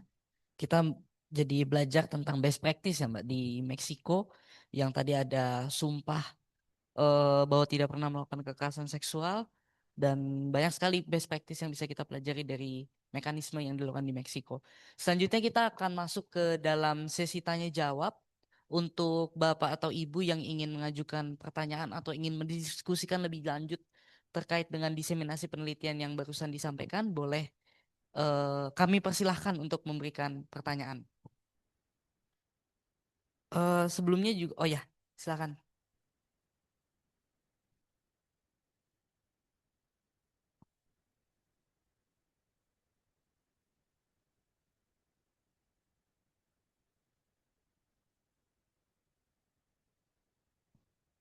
Cek. Baik, terima kasih sebelumnya atas kesempatannya dalam berdiskusi hari ini ya. Mohon izin perkenalkan, nama saya Muhammad Ihsan dari Lembaga Humanitarian Forum Indonesia. Jadi lembaga yang berfokus pada emergency response dan juga pembangunan manusia. Mungkin sedikit diskusi saja ya, karena memang dari pengetahuan saya pribadi tidak begitu banyak mengetahui polemik tentang politik. Akan tetapi karena ini bersangkutan dengan kekerasan perempuan terhadap perempuan, nah ini akan menjadi diskusi yang sangat menarik dan sangat wajib untuk di-up menurut saya. Nah, ini sedikit meng-highlight dari apa yang disampaikan oleh Ibu Hurayah dan Mbak Delianya. Ini yang pertama adalah mengenai kekerasan dalam hal emergency response dalam penanggulangan bencana, baik itu dalam kondisi krisis, tanggap darurat maupun konflik. Itu kami memiliki yang namanya PSEA ya. Jadi sebuah dokumen atau SOP mengenai pencegahan eksploitasi, kekerasan dan juga pelecehan seksual. Dan saya kira ini akan menjadi setidaknya referensi yang dapat digunakan untuk kemudian dibawa ke dalam konteks politik ya, dalam hal pelindungan terhadap perempuan. Kemudian itu yang pertama. Kemudian yang selanjutnya mungkin ini bisa jadi diskusi ringan atau mungkin bisa jadi beberapa pertanyaan yang bisa disampaikan. Nah, dalam situasi darurat memang biasanya dalam politik itu cenderung masuk ke ranah-ranah yang sifatnya ini ya, momentum ya. Jadi semisal ada kondisi pemilu dan lain sebagainya. Nah, biasanya yang kita lihat di Indonesia khususnya ya, itu terdapat beberapa kekosongan SOP dalam perpolitikan Indonesia, termasuk SOP dari pelindungan. Dan ini sudah disampaikan tadi oleh narasumber. Kemudian yang kedua adalah bagaimana digital emergency ini sebenarnya berperan. Nah, kasus perundungan, abuse, bahkan sampai ke pelecehan verbal itu terjadi tidak hanya di dalam ruangan ya, dalam diskusi ataupun di dalam tatanan politik, tapi juga masuk ke ranah media sosial. Nah, ini diperparah juga dengan banyaknya apa yang kita sebut sebagai buzzer ya. Saya kira tidak hanya intens, tetapi juga malah semakin masif, sehingga saya kira tidak hanya dukungan tidak hanya dukungan hukum, tetapi juga perlu ada dukungan mental dan psikologis bagi perempuan. Nah, kemudian yang terakhir adalah bagaimana kemudian layanan perlindungan sebagai saksi atau sebagai korban. Tadi juga sudah disampaikan beberapa case dan sangat banyak case-nya mengenai kasus perempuan-perempuan yang dalam tanda kutip mencalonkan diri dalam dunia politik, tapi kemudian harus dibayar dengan bayaran yang sangat sangat tidak manusiawi, katakanlah tidak manusiawi. Mulai dari diajak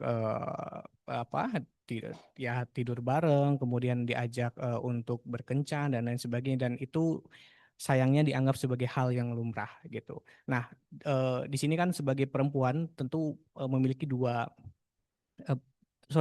banyak sekali perspektif ya, antara dia harus menyelamatkan karirnya, keluarganya, atau harus menyelamatkan dirinya sendiri. Itu juga menjadi sebuah tantangan, tidak hanya tantangan dalam berpolitik, tapi juga tantangan mental yang harus dia bayar. Kemudian untuk selanjutnya adalah apakah ada dorongan standarisasi regional ya mengenai tidak hanya SOP atau bahkan dokumen-dokumen standar ini tidak menjadi dokumen biasa, tetapi juga menjadi undang-undang yang spesifik mengenai kekerasan dalam konteks dunia politik. Nah, kemudian juga tadi juga sudah disampaikan mengenai data perlawanan ya. Bahkan sebetulnya kita memiliki banyak sekali data untuk menguatkan hal tersebut.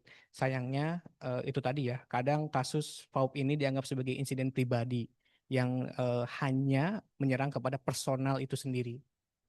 Nah, bagaimana kemudian mungkin masuk ke ranah HAM kali ya. Bagaimana kemudian insiden ini masuk ke dalam HAM dalam politik, atau setidaknya masuk ke dalam kekerasan perempuan dan hak-haknya terhadap berpolitik. Saya kira itu saja sih highlight-nya. Mungkin tidak begitu banyak pengetahuan saya terhadap dunia politik, tapi diskusi menarik ketika kasus ini masuk ke dalam emergency response, tidak hanya dalam konteks tanggap darurat bencana, konflik bersenjata, tetapi juga masuk ke dalam ranah dunia politik ya, dalam momentum tertentu. Demikian.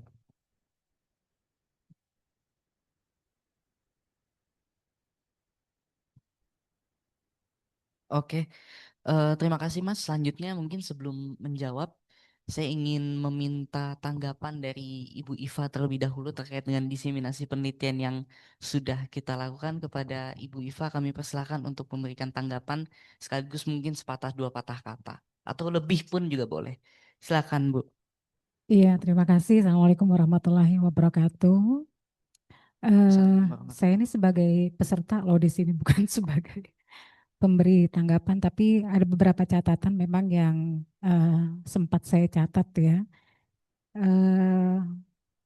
Sebenarnya kita perlu penguatan juga ya, bukan hanya di penyelenggara pemilu, di Bawaslu maupun KPU, tapi kita perlu juga menggandeng NGO pemerhati perempuan seperti Komnas Perempuan, Koalisi Perempuan Indonesia, kira-kira progres yang mereka lakukan untuk perlindungan perempuan sampai mana sih gitu kan? Terhadap pelayanan pengaduan perempuan seperti apa sih gitu. Karena setahu saya di Komnas Perempuan aja untuk pengaduan perempuan itu cukup rumit. Setahu saya ya, karena saya pernah mengalami sendiri ketika anak saya mengalami kekerasan, pelecehan seksual di ruang terbuka, kemudian saya melapor ke Komnas HAM, itu ribetnya luar biasa.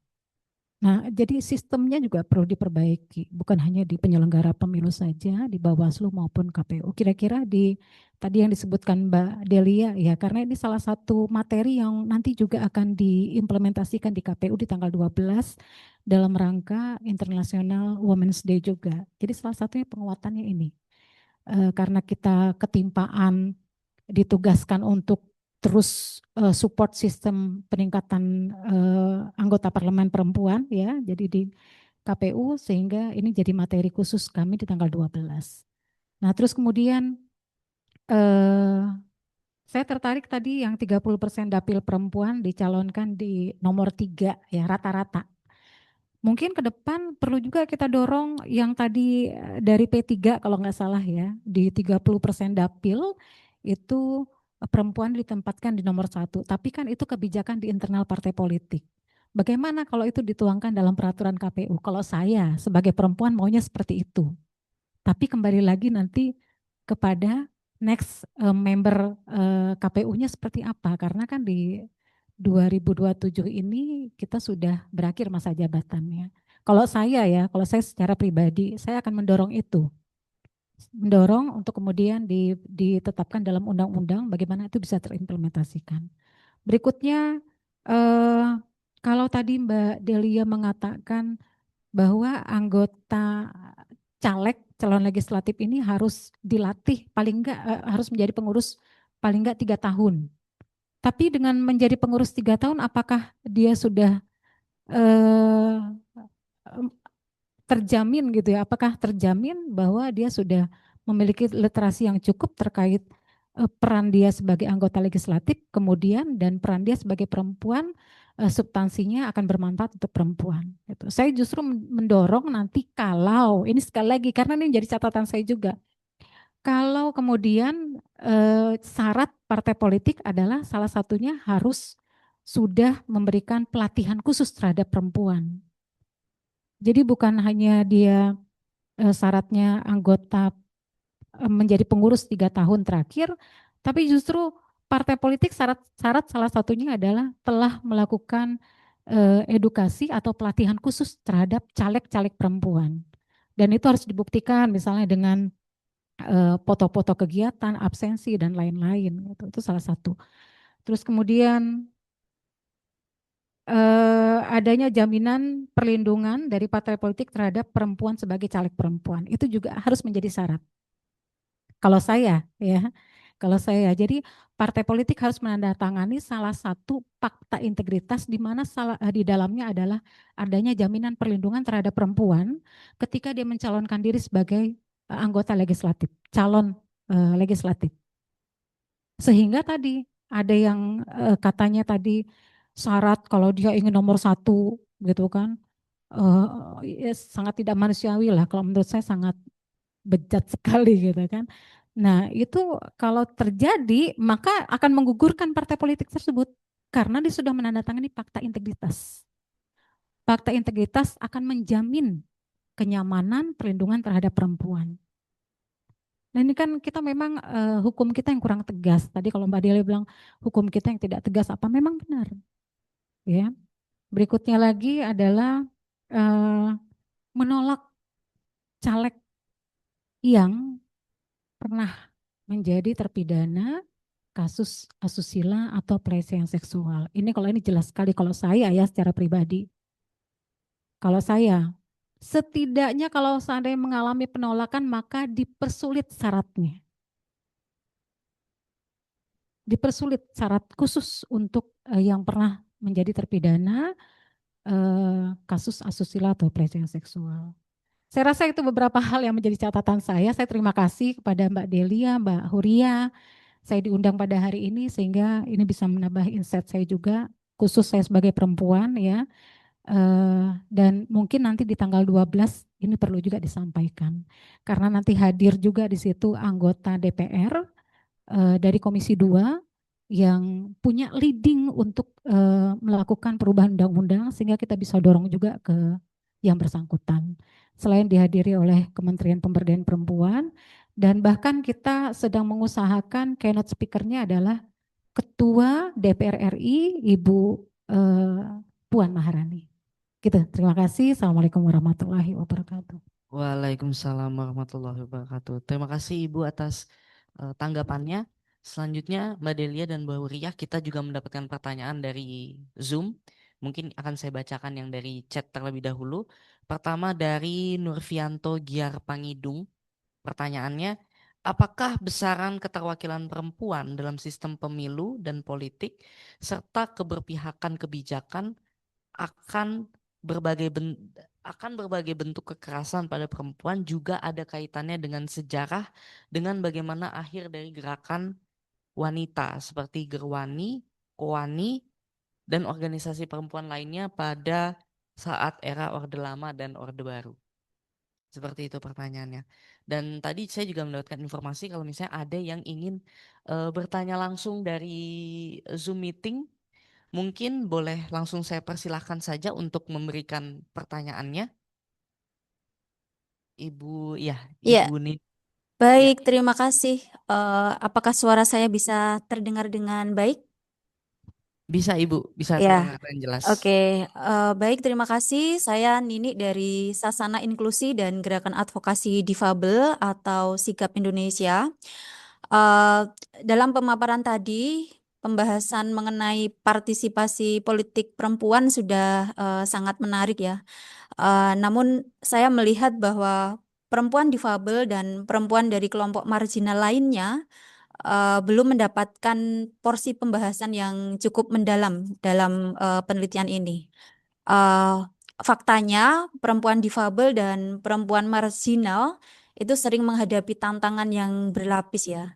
Jadi tidak hanya terkait gender, tetapi juga kondisi sosial, ekonomi, kemudian juga stigma, serta keterbatasan akses. Tentunya ini memperbesar probabilitas perempuan ya, perempuan difabel ya untuk lebih rentan menjadi korban kekerasan. Yang lebih lanjut, ini menyebabkan perempuan marginal semakin sulit untuk berpartisipasi dalam politik, baik dalam proses pengambilan keputusan, keterlibatan dalam partai politik, maupun dalam pencalonan sebagai pemimpin, misalnya kepala daerah. Dari yang saya ketahui ada beberapa kawan perempuan difabel di Indonesia yang pernah maju sebagai calon legislatif, tetapi dari beberapa yang saya kenal, baru satu orang yang berhasil lolos menjadi legislator. Padahal representasi perempuan difabel dan perempuan marginal lainnya juga sangat penting untuk dapat menyuarakan aspirasi kami. Jadi tidak hanya selalu diwakili terus begitu ya. Karena prinsip kami, saya juga difabel ya, itu nothing about us without us. Nah, ini jadi menimbulkan pertanyaan bagi kami, apa sebenarnya yang terjadi? Apakah perempuan difabel hanya dijadikan alat politik, misalnya hanya untuk memenuhi kuota pencalonan perempuan dari kelompok marginal, atau untuk mendongkrak citra partai agar terlihat lebih inklusif? Karena itu mungkin ke depan ini bisa menjadi ruang pengembangan ya dalam penelitian lanjutan agar perspektif perempuan difabel dan juga kelompok perempuan marginal lainnya juga dapat terlihat dan terdokumentasikan. Harapannya gambarannya nanti mengenai partisipasi politik perempuan akan menjadi lebih inklusif dan benar-benar merepresentasikan keragaman pengalaman perempuan di masyarakat.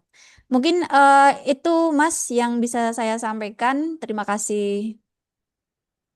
Terima kasih Ibu Ninik atas pertanyaannya. Mungkin selanjutnya langsung saja dijawab oleh Mbak Huriah dan Mbak Delia. Mungkin kita bisa mulai dari Mbak Huriah dulu ya untuk menjawab keempat pertanyaan tadi. Silakan Mbak.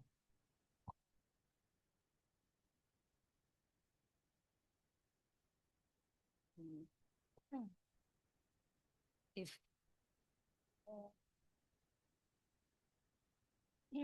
ingin merespon yang pertama ya.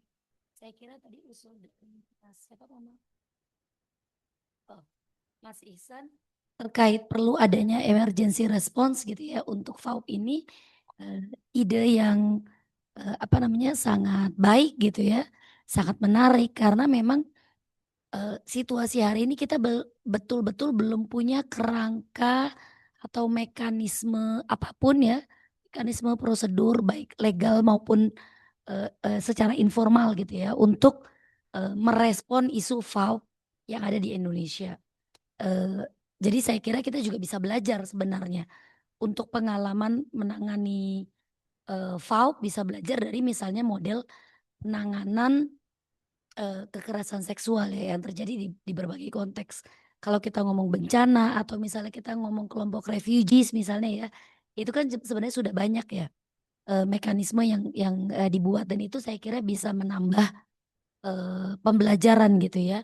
Lalu yang kedua berkaitan dengan dorongan standarisasi regional, apakah dimungkinkan bukan cuma SOP tetapi undang-undang. Nah persoalannya kan kalau kita bicara dalam konteks ASEAN, Asia Tenggara dan ASEAN, ASEAN ini kan bukan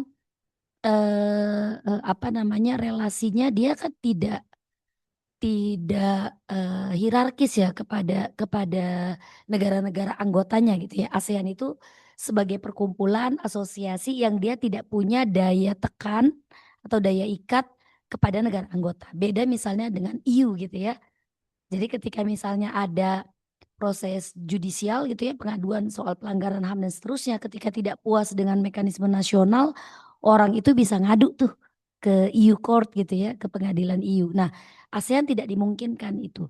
Nah, tetapi yang bisa dilakukan ASEAN dan ini yang kita dorong ini adalah dorongan standarisasi ini untuk kebutuhan monitoring gitu ya, kebutuhan pencatatan, pengumpulan data, lalu juga pengawasan dan baseline sebenarnya gitu ya, baseline riset untuk mendorong agar ada kerangka legal yang diadopsi oleh negara ASEAN masing-masing gitu. Data ini menjadi penting gitu. Nah, dalam konteks WPPL misalnya yang dilakukan ASEAN itu konteksnya seperti itu. Negara-negara ASEAN berkumpul difasilitasi oleh ASEAN punya komitmen untuk mendata, memonitor perkembangan partisipasi dan keterwakilan perempuan. Didata setiap tahun sehingga ASEAN bisa misalnya membuat atau memasukkan gitu ya target gender equality ke dalam actionnya ASEAN gitu ya, rencana actionnya ASEAN. Nah FAUP ini pengennya kita mendorongnya ke situ gitu, bagaimana agar pertama sekali gitu ya ASEAN, negara-negara ASEAN bisa menyepakati untuk memasukkan FAUP ke dalam gender observatory yang sudah berjalan saat ini. Nah, mengubah perspektif soal FAUP ini juga saya kira tantangan seriusnya ya, Mas Ihsan ya, karena memang praktik empiriknya ada kecenderungan FAUP itu dianggap sebagai persoalan pribadi gitu ya, masalah pribadi, masalah individu. Dia tidak memaksa institusi untuk akuntabel. Ketika misalnya persoalannya terjadi di institusi, orang itu sedang ada di dalam lingkungan institusi, bekerja untuk kepentingan institusi, harusnya kan institusi akuntabel gitu ya untuk itu. Nah, dalam konteks itu dorongan dari riset ini yang kami masukkan ke dalam policy brief itu ya dalam rangka tadi memaksa gitu ya partai politik, memaksa partai politik untuk akuntabel. FAUP ini bukan masalah individu loh, ini masalah partai gitu. Dan kita bicara ini ada basisnya gitu. Karena di banyak negara yang sudah menerapkan aturan soal FAUP itu pertanggungjawabannya ke individu dan ke partai. individunya misalnya dia bisa disanksi, dipecat bahkan gitu ya. Sementara partainya juga sama, bisa kena sanksi juga. Ini yang kita dorong Mas Ihsan. Tadi merespon apa namanya dari Bu Iva gitu ya. Terus terang kami sangat senang nih mendengarkan pernyataan Bu Iva gitu karena pengalaman kami misalnya mengadvokasi bersama teman-teman masyarakat sipil ya berkaitan dengan isu keterwakilan dan juga FAUP ini nampak kayak didengar tetapi tidak direspon gitu. Nah hari ini kehadiran Bu Iva dan merespon langsung termasuk sebenarnya juga mengakui gitu ya bahwa ini adalah persoalan yang ada.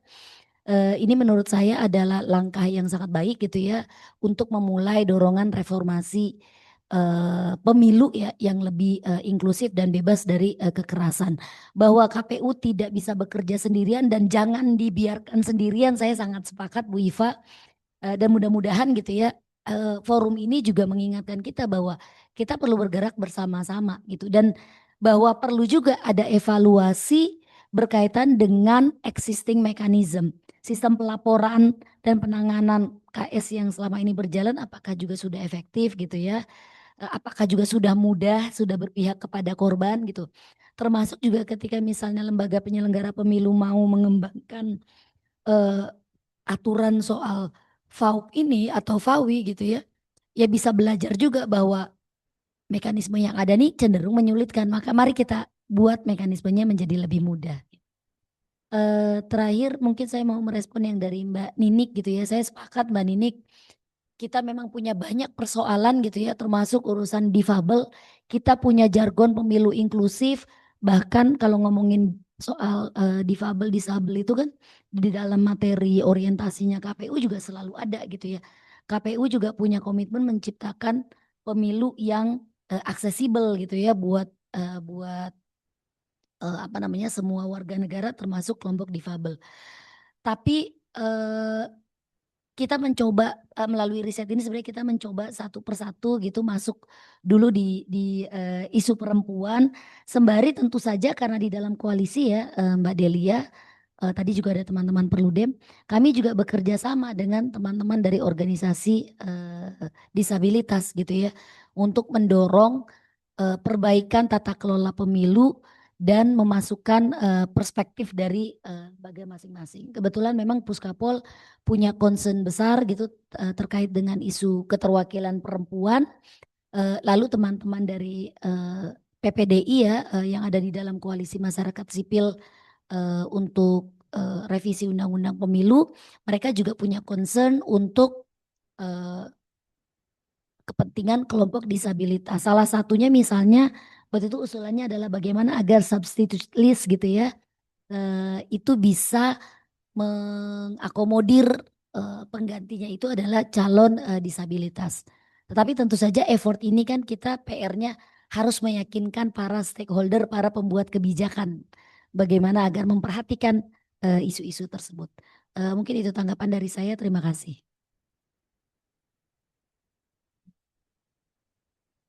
Oke, langsung direspon Mbak Delia. Oke, baik. Karena udah jam 3 lewat juga ya.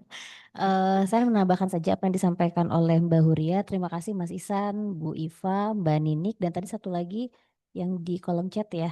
Saya belum tahu namanya. Terima kasih untuk responnya dan untuk inputnya juga gitu ya.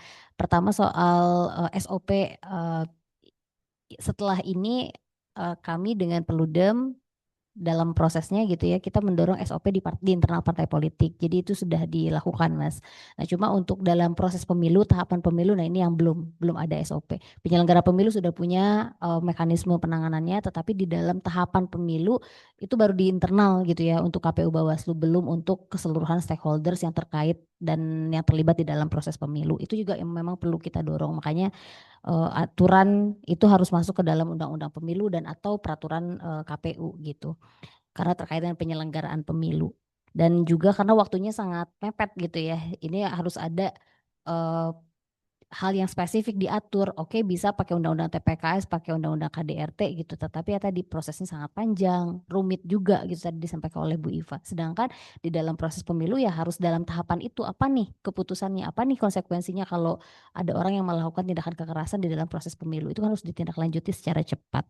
Lalu berikutnya betul ya kalau misalnya ada SOP berarti kan bukan hanya soal penanganannya tetapi perlindungannya, bagaimana pemulihannya itu juga diatur gitu, dan itu yang memang kita inginkan begitu, ada pengaturan yang komprehensif mulai dari mekanisme pelaporan, perlindungan terhadap pelapor, penanganannya seperti apa, lalu juga sanksinya bagaimana, dan mekanisme pemulihannya seperti apa. Itu kan satu kesatuan ya Mas ya, yang tidak bisa dipisahkan satu sama lain. Maka dari itu penting untuk adanya aturan internal baik itu di di institusinya ataupun di dalam tahapan pemilunya. Lalu terkait dengan apa yang disampaikan oleh Bu Iva ya sangat baik ya Bu. Kita ini menerapkan bare minimumnya gitu. Nah Bu Iva malah menambahkan dan justru mudah-mudahan bisa berjuang di internal penyelenggara pemilu juga untuk memberikan aturan afirmasi yang lebih baik gitu. Seperti tadi misalnya kita mendorong adanya keanggotaan minimal 30%, ya harapannya mereka adalah orang-orang yang mendapatkan pendidikan politik, karena kan anggaran dari negara itu setiap tahunnya kepada partai politik untuk pendidikan politik. Jadi asumsi kami adalah ketika dia sudah menjadi anggota partai politik, karena negara itu sudah memberikan dana untuk partai politik, untuk pendidikan politiknya, maka asumsinya setiap perempuan di partai politik itu mendapatkan pendidikan politik gitu. Tetapi kalau misalnya ada aturan lain atau klausul lain yang mengatur terkait dengan adanya pelatihan atau pendidikan politik yang diterima oleh perempuan, itu jauh lebih baik sebetulnya gitu. Jadi memang bare minimum yang kita tetapkan itu di keanggotaannya, dengan asumsi tadi ya mereka akan mendapatkan pendidikan politik. Lalu fakta integritas, kami mendorong dan mungkin nanti juga bisa dimasukkan gitu ya ke dalam rekomendasi, ada fakta integritas dengan partai politik yang menjamin perlindungan terhadap perempuan gitu. Termasuk juga mungkin menghapus pencalonan orang-orang yang punya rekam jejak kekerasan itu di fakta integritas ini gitu ya, untuk menjamin keamanan untuk semuanya gitu. Dan yang berikutnya terkait dengan disabilitas, tadi yang gerakan itu ya, gerakan di era reformasi, betul ya. Kalau kami melihatnya sebetulnya begini, karena gerakan dulu itu sangat solid banget ya antara masyarakat sipil, lalu juga dengan partai politik, kita juga punya champion di parlemen gitu. Orang-orang yang bisa diandalkan gitu ya di penyelenggara pemilunya, ada champion di parlemennya, juga ada champion di organisasi masyarakat sipilnya, juga ada champion, dan juga ada dukungan sebetulnya karena waktu itu kan prosesnya sedang demokratisasi gitu ya, menuju pada demokrasi. Jadi dukungan terkait dengan representasi perempuan itu menjadi sangat besar. Nah sekarang Indonesia dianggap sudah demokratis, padahal belum gitu ya. Padahal maksudnya bukan belum, mundur, backsliding tadi disampaikan oleh Mbak Huria, dan harusnya ini terus disuarakan. Tapi karena tadi ada pelemahan di parlemen kita sudah sangat minim champion gitu. Di penyelenggara pemilu ini hadir nih Bu Iva sebagai champion yang kita harapkan bisa berjuang di internal penyelenggara pemilu. Tapi di parlemen kita Komisi 2 yang mengawal tentang undang-undang pemilu itu hanya 2 orang dari sekian puluh orang anggota legislatif. Kita bisa apa gitu ya dengan 2 perempuan di dalam sebuah komisi? Itu aja udah nggak memenuhi angka kritis keterwakilan perempuan. Bagaimana ketika voting gitu, udah nggak ada balance-nya gitu ya di dalam pengambilan keputusan. Nah, jadi karena tidak adanya champion di institusi-institusi kunci gitu ya, parlemen, lalu juga di partai politik, itu yang kemudian melemahkan gerakan kita. Jadi Puskapol termasuk yang sangat berisik gitu ya terkait dengan isu ini, tetapi kalau di parlemennya tidak ada cantolan gitu, itu juga akan menyulitkan gerakan kita gitu. Dan terkadang juga fokus masalah di Indonesia tuh sekarang banyak banget gitu ya, kayaknya setiap hari ada berita-berita negatif, berita-berita yang menjadi prioritas masyarakat, menyita perhatian masyarakat. Akhirnya isu tentang perempuan ini menjadi isu yang kesekian gitu, tidak menjadi isu yang penting buat masyarakat karena tidak berdampak langsung terhadap masyarakat. Itu yang mungkin menyebabkan juga ya terkait dengan pelemahan gerakan untuk mendorong keterwakilan perempuan dan memberikan perlindungan terhadap perempuan di dalam proses politik dan pemilu kita hari ini. Dan terakhir soal disabilitas, betul tadi disampaikan oleh Mbak Huria, sementara ini memang baru ke isu perempuan, tapi harapannya ketika kita bicara soal perempuan itu sudah mencakup perempuan dalam segala konteks gitu ya. Jadi kita memberikan aturan umumnya untuk perempuan, dan nanti untuk disabilitas secara khusus sebetulnya kalau dibaca di dalam rancangan undang-undang yang kita tawarkan kepada penyelenggara negara gitu ya, termasuk kepada anggota legislatif, di draft itu sudah mengatur misalnya di dalam proses kampanye itu harus memperhatikan keragaman disabilitas gitu. Lalu juga di dalam pencalonan itu juga perlu mendorong memerhatikan keragaman disabilitas, meskipun memang kita belum mendorong adanya kuota khusus untuk disabilitas begitu Mbak Nuni. Tapi concern terkait dengan itu sudah ada di dalam rancangan undang-undang pemilu kita. Begitu. Mungkin itu dari saya. Terima kasih atas responnya. Mohon maaf kalau misalnya ada kekurangan. Terima kasih. Oke, terima kasih Mbak Delia, Mbak Huria atas jawabannya. Bapak Ibu yang kami hormati, demikian rangkaian kegiatan seminar hasil riset pada hari ini.